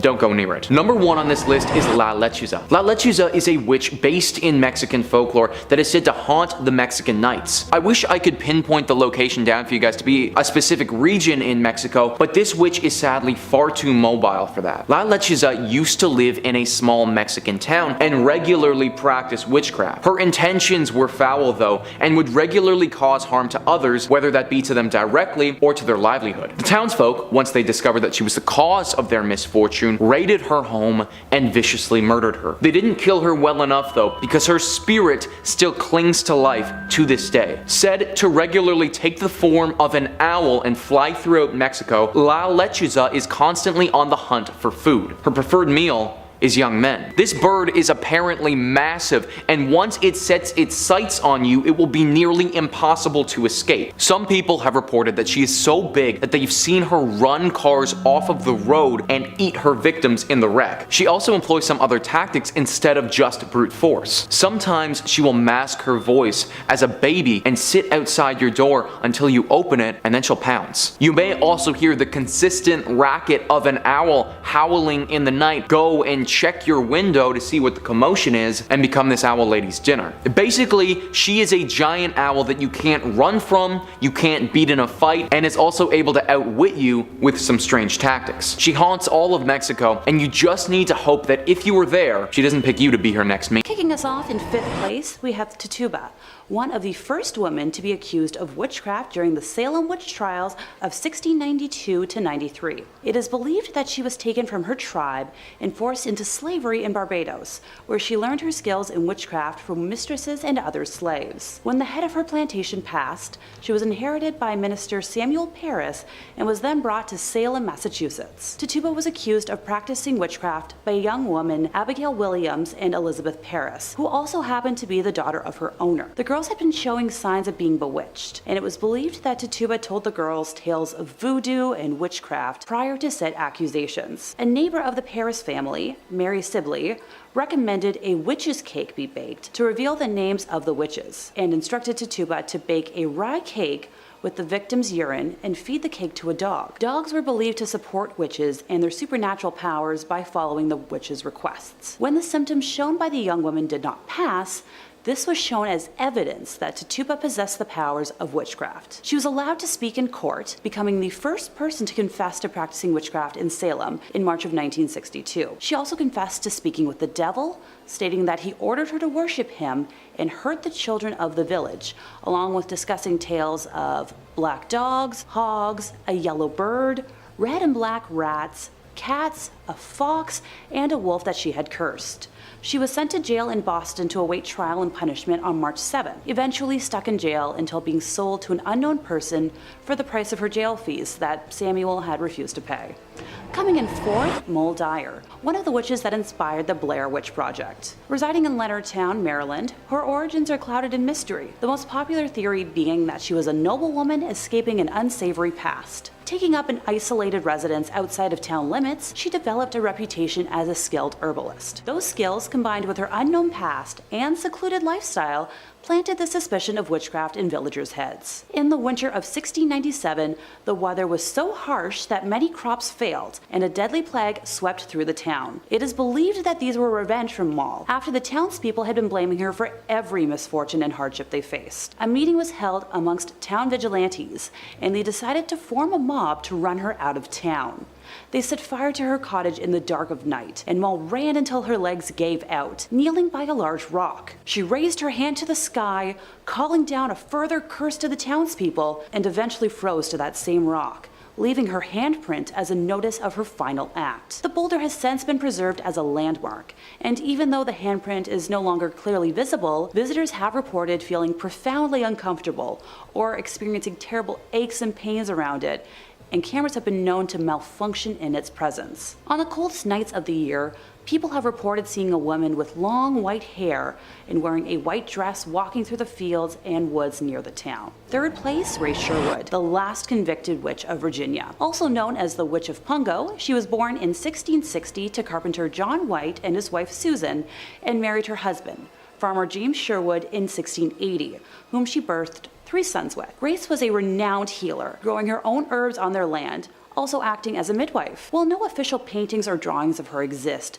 she is described as very attractive and tall, with a sense of humor. She was known to wear trousers instead of dresses while doing yard work, something almost unheard of at the time. The first accusation of wrongdoing against her came in 1697, when Richard Capps accused her of using a spell to end the life of his bull, of which the court could not make a decision. Grace and her husband filed a countersuit, which was settled out of court. In 1698, Grace was then accused by neighbor John Gisborne of enchanting his pigs and cotton crop. No court action was taken this time, and another countersuit by the Sherwoods went nowhere. In that same year, Elizabeth Barnes alleged that Grace had taken the form of a black cat, entered the Barnes' home, jumped over her bed, whipped her, and left through the keyhole. The allegations went nowhere.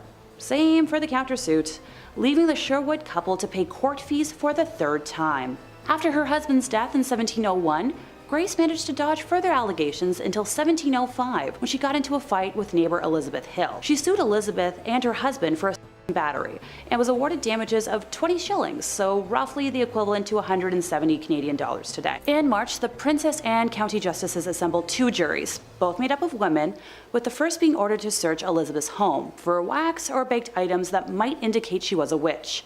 Led by Elizabeth Hill herself, Grace was examined by the second jury of 12 ancient and knowing women, appointed to look for markings on her body that might be brands of the devil. And they discovered two marks not like theirs or like those of any other woman known to them. On July 5th, the justices ordered a trial by ducking to take place. If Grace were to sink, she would be deemed innocent. If she were to float and survive, she would be declared as guilty and imprisoned. Around 10 a.m. on July 10th, she was taken down a dirt lane now known as Witch Duck Road to a plantation near the mouth of the Lynnhaven River.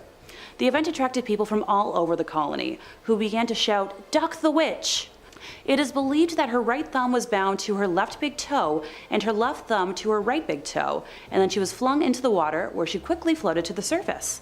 The sheriff then tied a 13-pound Bible around her neck, causing her to sink, but she untied herself and returned to the surface, cementing her status as a witch. She was then imprisoned for 8 years and lived quietly until her death in 1740.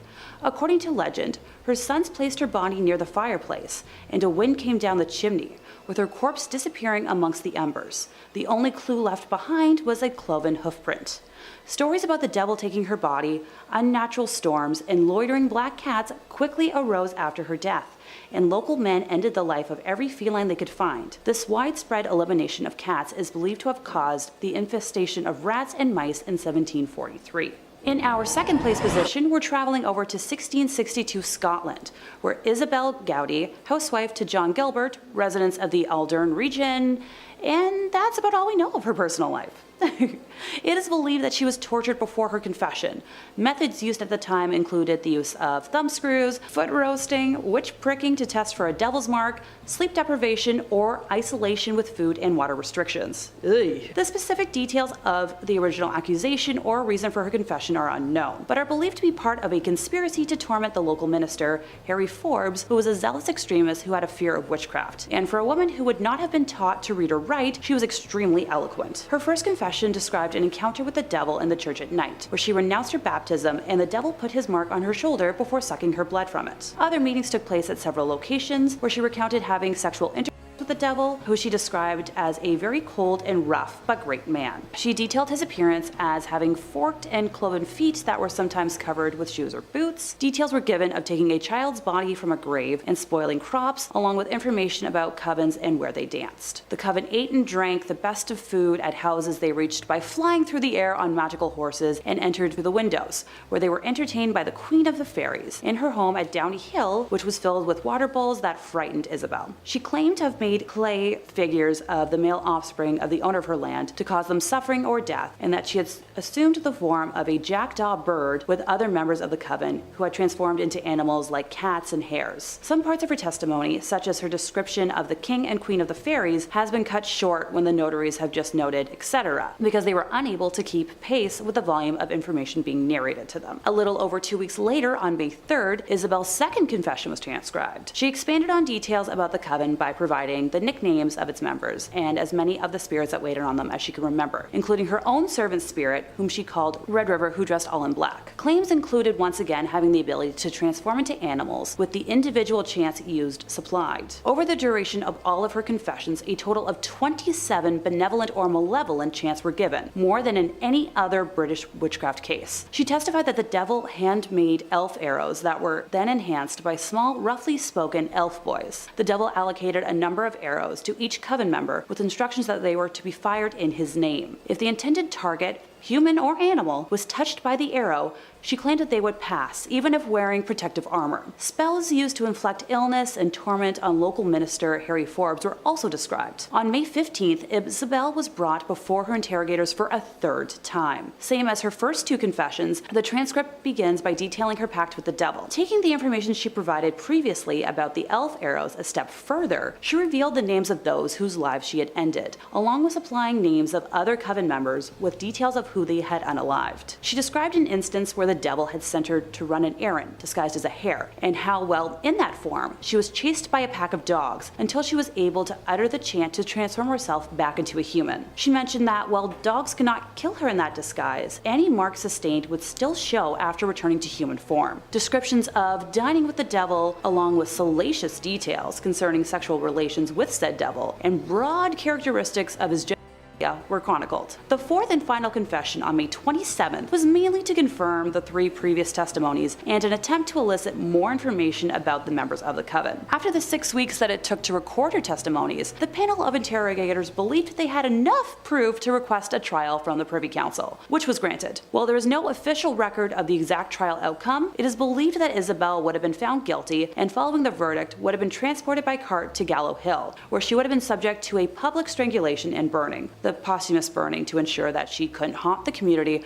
from beyond her grave. Granted, locals to the area claim that she is the Green Lady that can be seen haunting them to this day. Finally, in first place, we have the only male witch on this list, Gregori Rasputin. Close family friend of the last royal Russian family, he was originally introduced to them as a faith healer who could aid their only son, Alexei, who suffered from hemophilia. A self-described mystic and holy man, he was a figure of much debate amongst the royal court, with some describing him as a visionary and prophet, others as a charlatan and scam artist. Historians believe that his scandalous reputation and influence over the Romanovs helped to discredit and overthrow the family. Having taken many pilgrimages to holy monasteries, he developed a reputation as a reverent holy man, gaining a small circle of followers who believed in his miracles, and began leading private prayer meetings, much to the scorn and suspicion of villagers and priests. It was rumored that female followers were ceremonially washing him before each meeting, that the group sang strange songs, and even that they had joined a religious sect whose rituals were rumored to include self-flagellation and sexual orgies. Word of Rasputin's activity and charisma began to spread in Siberia during the early 1900s, where he developed many friendships with high-ranking religious leaders, eventually leading to his introduction to the royal family. It's not certain when Rasputin first acted as Alexei's healer, with the earliest record on date being when he was summoned by Alexandra to pray for Alexei when he had an internal hemorrhage in the spring of 1907, with the young royal healing by the next morning. Due to his closeness with the family, Rasputin was allowed intimate access in situations that governesses to the children described as inappropriate. One governess in particular was released from her position simply for voicing her concerns about Rasputin being allowed around the children while they were clad in nothing but their nightgown. Another of the nursery governesses claimed in the spring of 1910 that she was seduced into sexual acts against her will by Rasputin, having originally been a devotee of him but was later disillusioned. The empress refused to believe her and said that everything Rasputin does is holy, later dismissing the governess. It was whispered in society that Rasputin had seduced not only the Tsarina but also the 4 young Grand Duchesses. Rasputin had released passionate letters written to him by the Tsarina and the 4 young Grand Duchesses that, throughout society, fueled the rumors. In 1916, a group of nobles led by Prince Felix Yusupov banded together, deciding to assassinate the holy man for his influence over Alexandria and her family. It is said that the prince invited Rasputin to his place shortly after midnight, where he offered the man tea and cakes, which had been laced with cyanide. Rasputin initially refused the cakes, but then began to eat them, and to Felix's surprise, appeared unaffected by the poison. Rasputin then asked for wine, which had also been poisoned, and drank 3 glasses, but still showed no sign of distress. At around 2:30 in the morning, Felix excused himself to go upstairs, where his fellow conspirators were waiting. He grabbed a revolver and returned to the basement, telling Rasputin that he'd better look at the crucifix and say a prayer, referring to the crucifix in the room, and then shot him once in the chest. Rasputin leapt up from the bullet and attacked Felix, who freed himself with some effort and fled upstairs. Rasputin then followed Felix outdoors, where he was shot once again and collapsed into a snowbank. The group of men then wrapped his body in cloth, drove it to the Petrovsky Bridge, and dropped it into the Malaya Nevka River. Should be scary enough on its own, but time to elaborate, I suppose. These manuscripts were believed to be written in the early 1900s, as their first library appearance was around the 1920s. These books originated when a Wiccan high priestess called Persephone Adrasta Irene recorded her family's spiritual history of being an American witch of Swedish and English ancestry. These manuscripts record Persephone's witchy history that she reworked all through her adult life, incorporating her mother's grimoire into them as well. The first book contains around 250 pages of spells, incantations, curses, and enchantments, as well as corresponding information on gems, planets, rites, potions, and even exorcisms. The second book includes around 150 to 200 pages of alchemy and chemistry recipes, cures, perfumes and balms, nerve tonics, and even hairspray recipes. I could use that. The first book is believed to carry the curse heavier than its counterpart, as Persephone's spells are believed in Wiccan culture to contain more power than most other records due to the embodiment of herself within them. Originally, the books belonged to Alice Montserrat, the wife of Israel Gardner, who moved to the UK in the 1920s to work with famous occult writer Aleister Crowley. If you know, you know. Later on, they both went on to work with the Golden Dawn Order and printed their works and publications as occultism raised into the modern world. Though Montserrat did little reporting on the cursed lore over these books, she did make notes as to why she and others within the order believed the curse carried some serious weight. She made a note to an inscription warning all those who read it, saying, "To those not of the craft, the reading of this book is forbidden. Proceed no further, or justice will exact a swift and terrible retribution, and you will surely suffer at the hand of the craft." This was written not only in English, but other languages as well, to ensure the reader be heavily warned to keep away. To this day, copies of the Untitled Grimoires can be bought from M. Benjamin Catt's Fine Books and Rare Manuscripts in Toronto. They still come with a high warning for all non-believers within Wiccan or pagan beliefs to shy away from them because of the cursed lore within and surrounding their pages. As tempting as it might be to acquire a copy, since that is a place I could technically travel to, I don't want to risk fate. My life is crazy enough. Trust me. Number 4, the Grand Grimoire. Yep, it's a black magic grimoire, and for reference, because I don't think I elaborated last time, a grimoire is a textbook of magic. It typically includes instructions on how to create magical objects like talismans and amulets, how to perform magical spells, charms, and divination, and how to summon or invoke supernatural entities such as angels, spirits, deities, and demons. In many cases, the books themselves are believed to be imbued with magical powers, although in many cultures, other sacred texts that are not grimoires, such as the Bible, have been believed to have supernatural powers intrinsically. The only contents found in a grimoire would be information on spells, rituals, the preparations of magical tools, and lists of ingredients and their magical counterparts. In this manner, while all books of magic could be thought of as grimoires, not all magical books should be thought of as grimoires. Different editions date the specific one to 1521, 22, or 1421, but it was probably written during the early 19th century. Some experts suggest that 1702 is when the first edition may have been created as a Bibliothèque Bleue version, similar to a chapter book, since that version was published in 1750. The introductory chapter was authored by Antonio Veneziana del Rabina, who gathered his information from original writings of King Solomon. Much of the material of this grimoire derives from the Key of Solomon and Lesser Key of Solomon, which are grimoires attributed to, you guessed it, King Solomon. Known as Le Dragon Rouge, or the Red Dragon, this book contains instructions on how to summon Lucifer, or Lucifer Focal, for the purpose of forming a deal with the devil. The 19th century French occultist Eliphas Lévy, author of Dogme et Rituel de la Haute Magie, claimed the contemporary edition of Le Dragon Rouge was a counterfeit of a true older Grand Grimoire. And I love petty historical spats. The overall work is divided into 2 books. The first book contains instructions for summoning a demon and for the construction of tools with which to force the demon to do one's bidding. Now, the second book is divided further into 2 parts. The Sanctum Regnum et Secret de l'Armagie du Grand Grimoire. The Sanctum Regnum contains instructions for making a pact with the demon, allowing one to command the spirit without the tools required by Book 1, but at a greater risk. Secrets contain simple spells and rituals one can employ after having performed the ritual of the first book. Some editions contain a short text between these 2 parts, known as Le Secret Magique ou Le Grand Art de Pouvoir Parler aux Morts, or in English, The Magic Secret or the Grand Art of Being Able to Speak with the Dead, which deals with necromancy.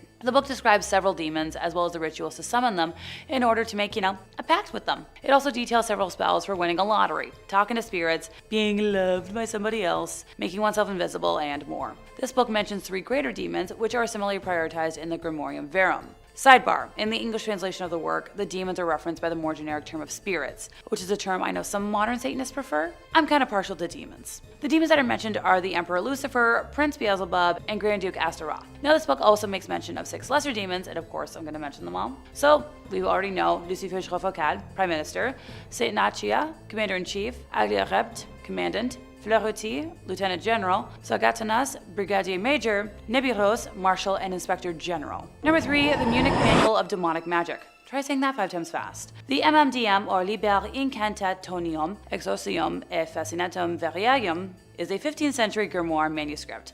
The text, composed in Latin, is largely concerned with demonology and necromancy. Richard Kiekeffer edited the text of the manuscript in 1998 under the title Forbidden Rites, a Necromancer's Manual of the 15th Century. Portions of the text in English translation are presented in Forbidden Rites as well, embedded with the author's essays and explanations on the Munich Manual in specific and grimoires in general. The Russian translation of this Latin grimoire was published in 2019, while the first English translation was published in only 2023. There was only one known surviving manuscript of the original Munich Manual, which is almost complete, except for the first 2 folios that describe the beginning of the first ritual. The rest of the grimoire contains complete instructions for the invocation of demons such as Satan, Lilith, Astaroth, and Samael, as well as the supposed attainment of favors and supernatural powers from them. Some of the spells allow for obtaining the love of a woman, achieving invisibility, acquiring wealth and treasures, or gaining knowledge. The text is accompanied by over 40 illustrations of magic circles and symbols to be used in the rituals. Page 130 to 133 of the text include a list of 11 demons, similar to the one from the Ars Goetia. Since there are only 11, I guess I could list them all off. So Count/Duke Barbarous, Duke Casson, President/Count Odious, King Curson, Duke Alugar, Prince Diob, President Volak, Duke Generan, Marquise Tuvaris, President Hani, and Marquise Sukax. I promise I did my best with pronunciations today, folks. I'm a little sleepy. Most of the text is in Latin, with the exception of the 2 appended materials in German and Italian, which, hey, makes sense to me. Number 2, the Grimorium Verum. Yep, I've already mentioned it today. I know. The Grimorium Verum, which is Latin for true grimoire, is an 18th century grimoire attributed to one Alibek the Egyptian of Memphis, who wrote it in 1517. And like many of the other ones on today's list, it does claim a tradition originating with King Solomon. The grimoire is not a translation of an earlier work, with its original appearing in French or Italian in the mid-18th century, as noted already by A.E. Waite, who discussed the work in his book of ceremonial magic in 1911, stating the date specified in the title of the Grimorium Verum is undeniably fraudulent, since the work belongs to the middle of the 18th century and Memphis is Rome. One version of the grimoire was included as the Clavicles of King Solomon, Book 3, in one of the French manuscripts S. L. MacGregor Mathers incorporated in his version of the Key of Solomon, but it was omitted from the key with his explanation. At the end, there are some short extracts from the Grimorium Verum with the seals of evil spirits, which, as they do not belong to the Key of Solomon proper, I have not given. For evident classification of the key is in 2 books and no more. Now, Idris Shah also published some of it in The Secret Lore of Magic, Book of the Sorcerers, in 1957. Alrighty, time to break down all 4 books. So book 1 is described as concerning the characters of demons, particularly the superior spirits of Lucifer, Beelzebub, Astaroth, while also including the many inferior spirits below them and their invoking sigils. Who wants to hear about what all the lesser spirits can do? So Claunek has the power to bring money to those who make a pact with them. Musisin has power over important people and politicians. Fremos has power over women. Klepos can help you experience all sorts of dreams and visions. Kill can manifest dramatic situations and changes. Mersild has dominion over long and short distance travel. Klistert can create confusion or enlightenment, depending on what you want or need. Sirkad can make you see all sorts of natural and supernatural creatures. Hickpath can make a person think of you, no matter how far or distant they may be. Humots can bring you any book you desire. Sigal will cause all sorts of prodigies to appear. Frucissiere can teach you the art of necromancy. Gouland causes all illnesses. Surgat can create every kind of opportunity for advancement. Morel can help you move about unseen. Fruitimiere prepares all kinds of feasts for you. Husi Taragaraz causes sleep in the case of some and insomnia in others. It tempted. I could use a good night's sleep. Book 2 is simply described as being of planetary hours, so I'll leave it up to y'all to interpret what you think that means. Book 3 is the preparation of the operator, or more simply put, how to prepare for a summoning. Book 4 contains the Sanctum Regnum, called the Royalty of Spirits or the Little Key of Solomon, a most learned Hebraic necromancer and rabbi. This book contains various combinations of characters whereby the powers can be invoked or brought forth whensoever you may wish, each according to his faculty. Number 1, Shams al-Marif. So, Shams al-Marif, or Shams al-Marif Walata if al-Arif, is a 13th century grimoire centered on Arabic magic and claimed to be a manual for achieving esoteric spirituality. I apologize from the bottom of my heart if I butchered that pronunciation anyway. I promise I did practice. It was written by the scholar Ahmad al-Buni, who wrote it while living in Algeria, and he passed around 1225 Common Era. This book is a patchwork of bits and pieces of al-Buni's authentic works and texts by other authors. Scholars like Ibn Taymiyyah have criticized the book and labeled al-Buni as a deluded devil worshipper. Good to know that across all religions over time, some things never change. In terms of more modern examples, that was a common assumption from Ed and Lorraine Warren, probably the most famed demonologists of all time. Personally, I believe half of what they investigated was real, and the other half was them just making a living, which at the end of the day, I have to give some respect to. Well, minus viewing alternate lifestyles outside of Christianity as a sin. Pardon me, I got a little sidetracked here. In contemporary form, the book consists of 2 volumes, the Shams al-Marif al-Kubra and the Shams al-Ma'arif al-Sugra, with the former being the larger of the two. The first few chapters introduce the reader to magic squares, and the combination of numbers in the alphabet that are believed to bring magical effect, which the author claims is the only way to communicate with jinn, angels, and spirits. The table of contents that were introduced in the later printed editions of the work contain a list of unnumbered chapters, which stretch to a number of 40. However, prior to the printing press and, various other standardizations, there were 3 independent volumes that circulated, each one differing in length. While being popular, it also carries a notorious reputation for being suppressed and banned from much of Islamic history, ergo how it found its way to our list today. However, it continues to persist in being read and studied up to the present day, despite its questionable veracity and negative implications. Some Sufi orders, such as the Things I Cannot Say order, have recognized its legitimacy and use as a compendium for the occult and hold it in high regard. Another title by the same author, the title having been translated to The Source of the Essentials of Wisdom, is considered its companion text. In terms of translations, although a formal translation into English hasn't happened yet, there have been numerous renditions of a few of the more popular rituals found within the main treatise, as well as those that lie in its accompanying text. Coming in at number 5, we have Holder. Holder is a witch who is rumored to live deep within the forest, secluded from the rest of the world. It is said that if you get lost in the woods, it is usually due to the influence of Holder's magic. She influences children to wander off on their own so that she may trap them. She has also been known to offer magical favors to children who find her. She just requests in return they visit her again with their friends or siblings. Once Holder has captured and trapped the children, she will cook and consume them, leaving no evidence behind that they were ever there. If she doesn't eat the children herself, she will serve them to the next children who find her home as a sick punishment. It is believed that Holder once had a daughter. The daughter was evil and was using dark magic to hurt people, including the rest of Holder's family. When Holder lost everyone who she cared for, she destroyed her daughter to make sure she could never hurt anyone again. Since then, she has spent her days luring children to her and destroying them as she did her own daughter. So don't wander off if you're ever walking in the woods, and absolutely do not summon Holder, or you might notice kids going missing around your neighborhood. Coming in at number 4, we have Agatha Harkness. Agatha is one of the original witches from Salem, though she was not caught. She started as one of the lower witches of her coven, but quickly rose in the ranks amongst her fellow witches. It is said that she practices dark magic. Her mother was once one of the greatest witches. She was confronted by the rest of her coven for practicing dark magic, something that was not allowed. They attempted to destroy her for her crimes, but they did not realize how strong her power was. She drained the power from every other witch in the coven, including her mother, making her the most powerful witch in Salem. It is said that since then she has continued to practice her dark magic, never encountering a witch as powerful or as cunning as she is. She is an evil witch who can manipulate the minds of those around her to commit horrible acts. She is not someone who you would like to cross or make angry. She also has the ability to wipe the memories of those who she controls, meaning they don't even know that it was not their decision to commit their crimes. It is said she still resides in Salem, where her coven once called home. Although it is not clear where, there are a number of historical sites in Salem one could visit if looking for Agatha. If you did want to contact her for some dark reason, it does not come easy. You have to make a sacrifice for her to bother making an appearance. She requires a personal sacrifice of something that you love, whatever that may be for you. Maybe burning your childhood toy or something else you were attached to emotionally. If you do summon her, you might not get what you wanted. If she likes you, she might grant whatever you seek, but if not, you might unleash a great evil not only on yourself but back onto the world.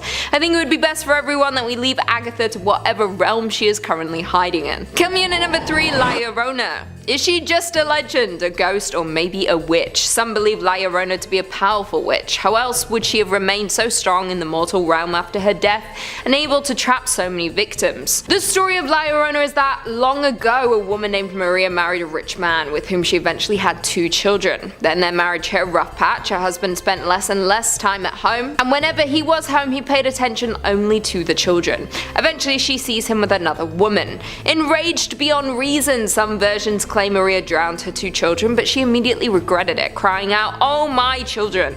Maria is sometimes said to have drowned herself afterwards. However, not everyone believes that she did drown herself. Some say her rage sent her deep into seclusion where she turned mad and began studying dark magic. She wanted revenge from what her husband had done to her, but she got lost in her grief and rage and forgot her original reason. All she could think of now was her children and the anger she felt. Now she roams the earth looking to steal children from their mothers. Children are warned not to go out in the dark, for La Llorona might snatch them, throwing them to their deaths in the flowing waters. There is one warning: if La Llorona is stalking you as one of her next victims, you will hear her crying. Once you hear this, there is little that can be done to stop her. If you were to summon her, she would not benefit you in any way. There is no bargain you could strike with her. She only knows pain and destruction. Coming in at number 2, we have Sally the Dunstable Witch. The story of Sally came from the late 19th century about an elderly woman who lived in Dunstable, Bedfordshire. She was allegedly a little old lady living alone with her cat. When perhaps out of boredom or being fed up with her life, she turned to the dark arts. Allegedly, the town found out about her practicing dark magic. They stormed her house and pulled her into the town square. They proceeded to burn her at the stake. But Sally had planned for this. Somehow, she found a way to survive the burning and took a new form. As she burned, she cursed the village and promised to get revenge. On her return, she was plaguing the church, performing her magic to make the village believe the devil was among them. Scared, they called in an exorcist. He discovered Sally and her magic. It is said that he backed her into a corner and was able to trap her. Once trapped, they buried her in the graveyard. It is said that they gave her grave a peephole, as they always wanted to tell that she was still in there. The townspeople were terrified she would once again return to terrorize them. She is still used as a tale to this day to get the children to behave, saying if they didn't, she might return. Maybe if you found her grave, you could peer in to see if she is still trapped, or maybe she's already escaped. And finally, in at number 1, we have Guahona. The Guahona is a creature in Cantabrian legend resembling a disfigured human female. She is thought to resemble one of the many forms of witches and hags of medieval Europe. She is covered from head to toe in an old thin black cloak. Her hands and feet are gnarled bird legs. Her face is yellow and consumed by rough and hairy warts. Her eyes are tiny and bright as stars. Her aquiline nose and mouth contain a single black razor-sharp teeth, which extends long enough to be under her chin and used to suck blood. The creature only appears at night. It is unknown where she is meant to sleep during the day, although it is suspected to be hiding underground. Guahona invades homes without getting noticed and walks silently towards healthy young children to suck their blood in their sleep by sticking her tooth into their veins. She does not kill them, instead leaving them almost bloodless, so when they wake up in the morning they will be tired, pale and discolored, so looking like me. Guahona also attacks adults. Why do all witches seem to hate children? It seems if you summon any of these witches, you'll be putting children in danger. Being drained of all your blood does not sound like a nice way to die.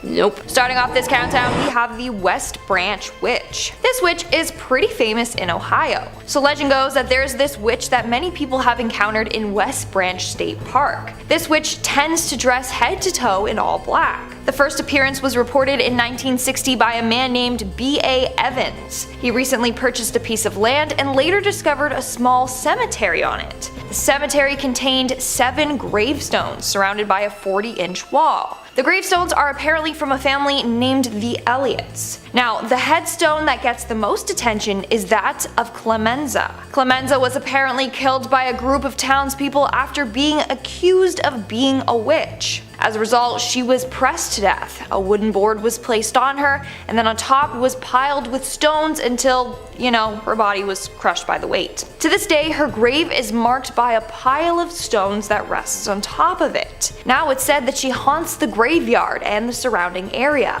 In fact, on her graveyard is a curse that says, and I quote, "Remember youth as you pass by. As you are now, so once was I. As I am now, so must you be.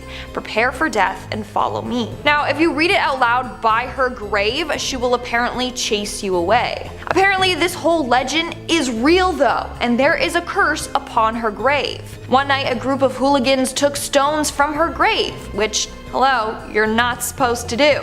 Well, on the car ride home, they got into a deadly car accident and everyone in the car died except for one boy. That was the one boy who didn't take a stone from her grave. Had he done so, he wouldn't be here today.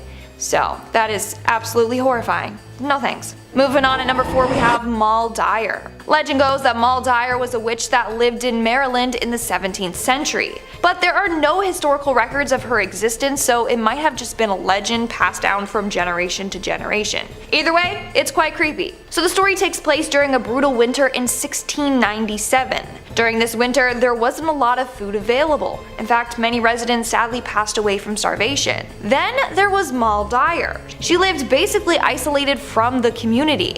Some say she wanted it that way since she was on the run after killing her husband. Well, one cold winter night, a group of vigilantes were like, let's just take her down. So they burnt her house down and chased her around with pitchforks, calling her a witch. Moll did manage to escape, but kept running until she fell upon a large boulder.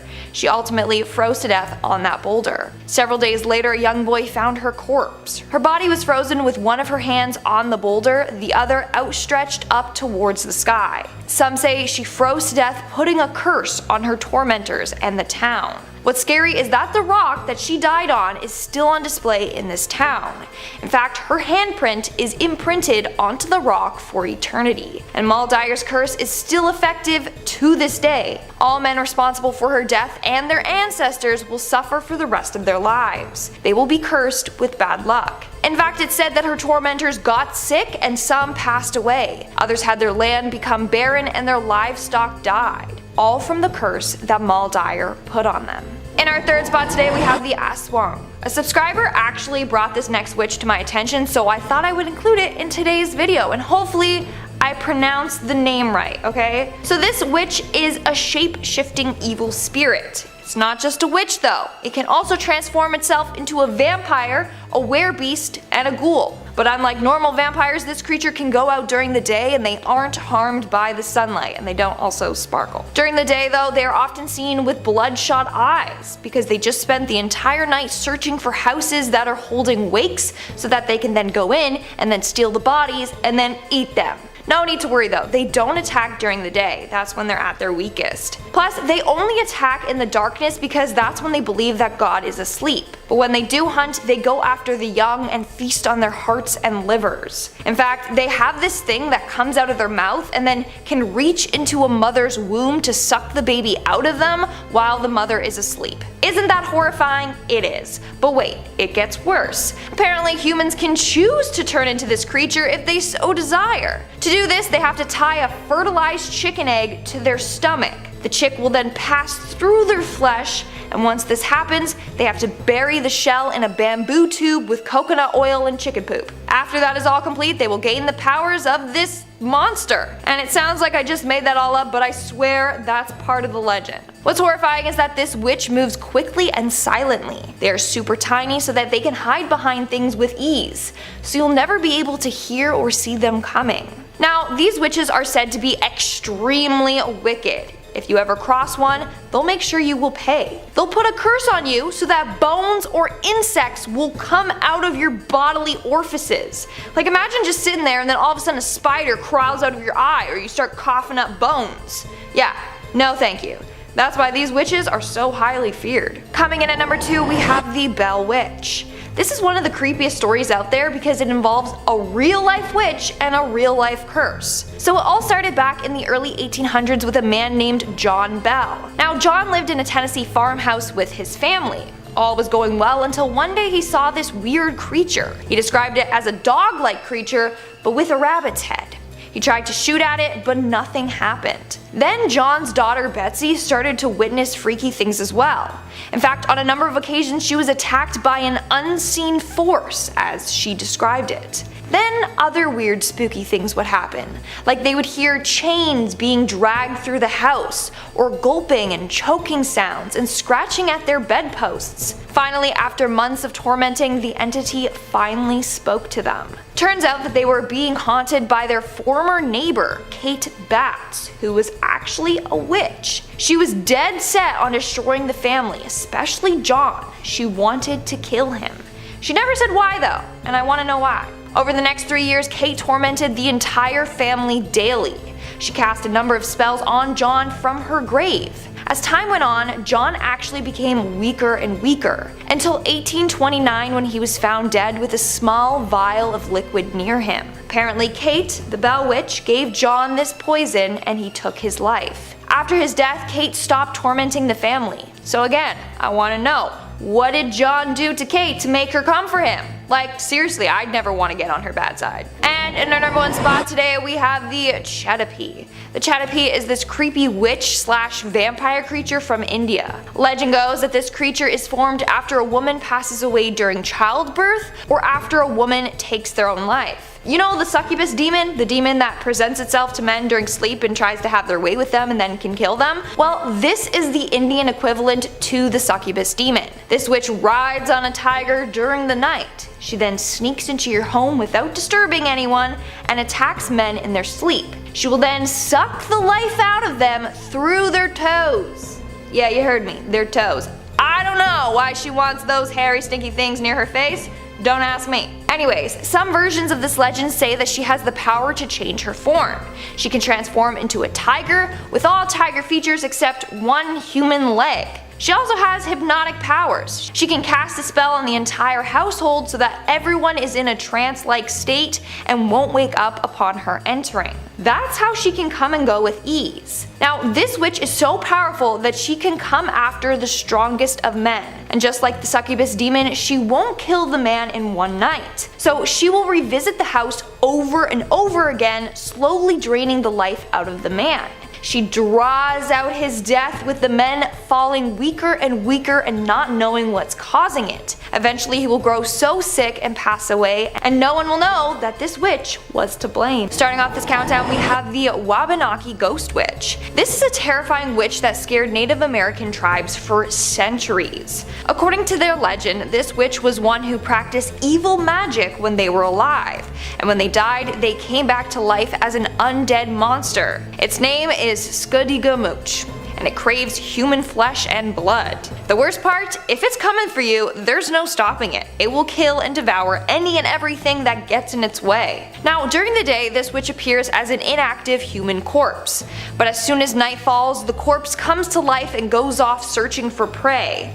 In fact, it moves fairly quickly. It can transform itself into a ball of light and wisp around fast looking for someone to snack on. Once it finds its victim, it attacks from above. So you literally can't even see it coming. The legend also tells the story of one time this witch attacking a whole group of hunters and warriors. They were out spending the night in the forest when they were all attacked and killed one by this witch. I mean, it normally prefers to attack individuals who are on their own, but in this case, it must have been fairly hungry because it just devoured that whole group of men with ease. The only way to kill this witch is to burn her body right after she dies, or else she will come back to life and make your life a living hell. Coming in at number 4, we have Grilla. In Iceland, during the Christmas holidays, children have to watch themselves if they've been naughty that year. They don't find lumps of coal in their stocking. No, they run the risk of getting eaten by a nasty witch named Grilla. Grilla is depicted as a troll-like witch that lives in the mountains of Iceland. She has the ability to sense misbehaving children, and then she keeps note of all the kids who have wronged. Some depictions of her have her with hooves and 13 to 15 tails. Other depictions have her with nasty dirty nails, ears that droop to her chin, and eyes at the back of her head. Also, she's massive. You definitely don't want to get on her bad side. Did I mention that she likes stew? Stew, of course. That's where she puts the naughty children and then eats them right up. I should also mention that Grilla has been married 3 times. In total, she has 72 children. 72 children that she can send after you if you ever do her wrong. Some of these children are said to be murderers, others are said to be pranksters. With her most recent husband, she had 13 children who are called the Yule Men. They're kind of like the dwarves from Snow White, except they're evil. So the Yule Men are all gnome-like creatures that go around torturing households in their own way. They are named accordingly. For example, you have Spoon Licker that will go around licking all your spoons. Then when you go to use the spoon, you get a nasty taste in your mouth. Or you have Window Peeper. He likes to lurk outside your windows and then just watch you do stuff, you know? Sometimes he will even steal the stuff he sees. On the 13 days leading up to Christmas, these Yule lads will visit families one by one. Oh, you thought that was all? No, think again. Grilla also works alongside the Yule Cat. The Yule Cat is this monstrous beast that is said to tower above even the tallest houses. On Christmas Eve, she goes around eating So not only do you have to worry about Grilla, but you have to worry about her evil kids and her vicious cat that she can send after you as well. Moving on to number 3, we have Nailbot. In 1990s, families in Bangalore were worried after hearing a story about a scary witch named Nailbot. Story goes that one night a family was about to go to bed when they heard the sound of one of their family members' voice coming from outside. The father of the house opened the door about to welcome them in, but when he did, to his horrors, it was not his relative. Standing before him was an old woman, but before he could even say anything, this woman attacked him and instantly killed him. The next day, something similar happened to another family. It was late at night, they were about to go to bed when they heard a familiar voice outside. This time, the old woman attacked and killed the man with her nasty sharp nails. After a number of deaths in the village, everyone got spooked. They thought this was the works of a serial killer, but no, it was indeed something much worse. It was the work of this evil witch. And some believe the story to be true, and are fearful that they too will fall victim to her. In order to avoid encountering her, people would write Nailbot on the door, which means come tomorrow. The witch would then see the sign and come again tomorrow to try and kill you. But as long as the words were still written on the door, you were safe for her. You know, like she'd come, oh, I'll come again tomorrow. Oh, okay, I'll come again tomorrow. You know, you get it. If not, she will try to trick you into opening your door for her, and then bam, you're dead. In our second spot today, we have La Lechuza. This is a popular witch in Mexican folklore. Legend goes that Lechuza was a woman that was caught practicing dark magic. The townsfolk were horrified and as a result had her killed. But Lechuza never fully died. She came back, taking form as a creepy bird lady, and promised she would seek revenge on the town. Now, she is a shapeshifter. She has the ability to look like a normal woman during the day, and then as a huge bird with a human's face during the night. I mean, her name literally means owl in English. So she's just this terrifying owl lady that likes to kill innocent people. In some stories, she is described as being 7 foot tall with a wingspan of 15 feet. She flies through the night hunting her prey. She often will perch on a tree branch and just watch from above. If you hear a bird screech at night, this is a bad omen. It's a sign that Lechuza is out looking for her next victim, and it could be you. Also, this witch can pretend to be a baby to trick her victims. She can disguise her voice and cry outside your door, so you're like, oh no, someone left a baby on my doorstep, and then you go outside and it's not Harry Potter left by Dumbledore. No, it's Lechuza, who will swoop down and carry you away with her sharp talons. She has the strength to carry a full grown man, so no one is safe. She's also known to attack from windows. You might be trying to sleep when all of a sudden you hear this annoying whistling or screeching noise coming from outside your window. You get so annoyed you whip the window open and bam, she'll attack you and scratch your eyes out. She's also known to run people off the road, so she's definitely someone you don't want to take on. And in our number 1 spot today we have Black Annis. Black Annis is a tall, nasty witch from English folklore. She is depicted as having a blue face with glowing eyes, long sharp teeth, and claw-like fingers, which she uses to rip the skin off of her victims. So this witch is said to haunt the countryside of Leicestershire. She waits in the woods there until she finds herself the perfect victim. She will then pounce on them, rip them open, and feast on them. She likes to drain them completely of blood by sucking it out of them, and then feasts on their insides. To make matters worse, she will keep the deceased with her, and once their skin is completely dried out, she will use the skin and sew it together to make clothes for herself. Like what the actual hell? It's giving me Buffalo Bill vibes for sure. Due to this legend, kids were told never to go into Dane Hills alone, for that's where she supposedly lives. Not only that, if you're out in the woods and hear a high-pitched howl, you know that she's close. Furthermore, if you listen carefully, sometimes you'll be able to hear her sharp teeth grinding together as she waits for her prey.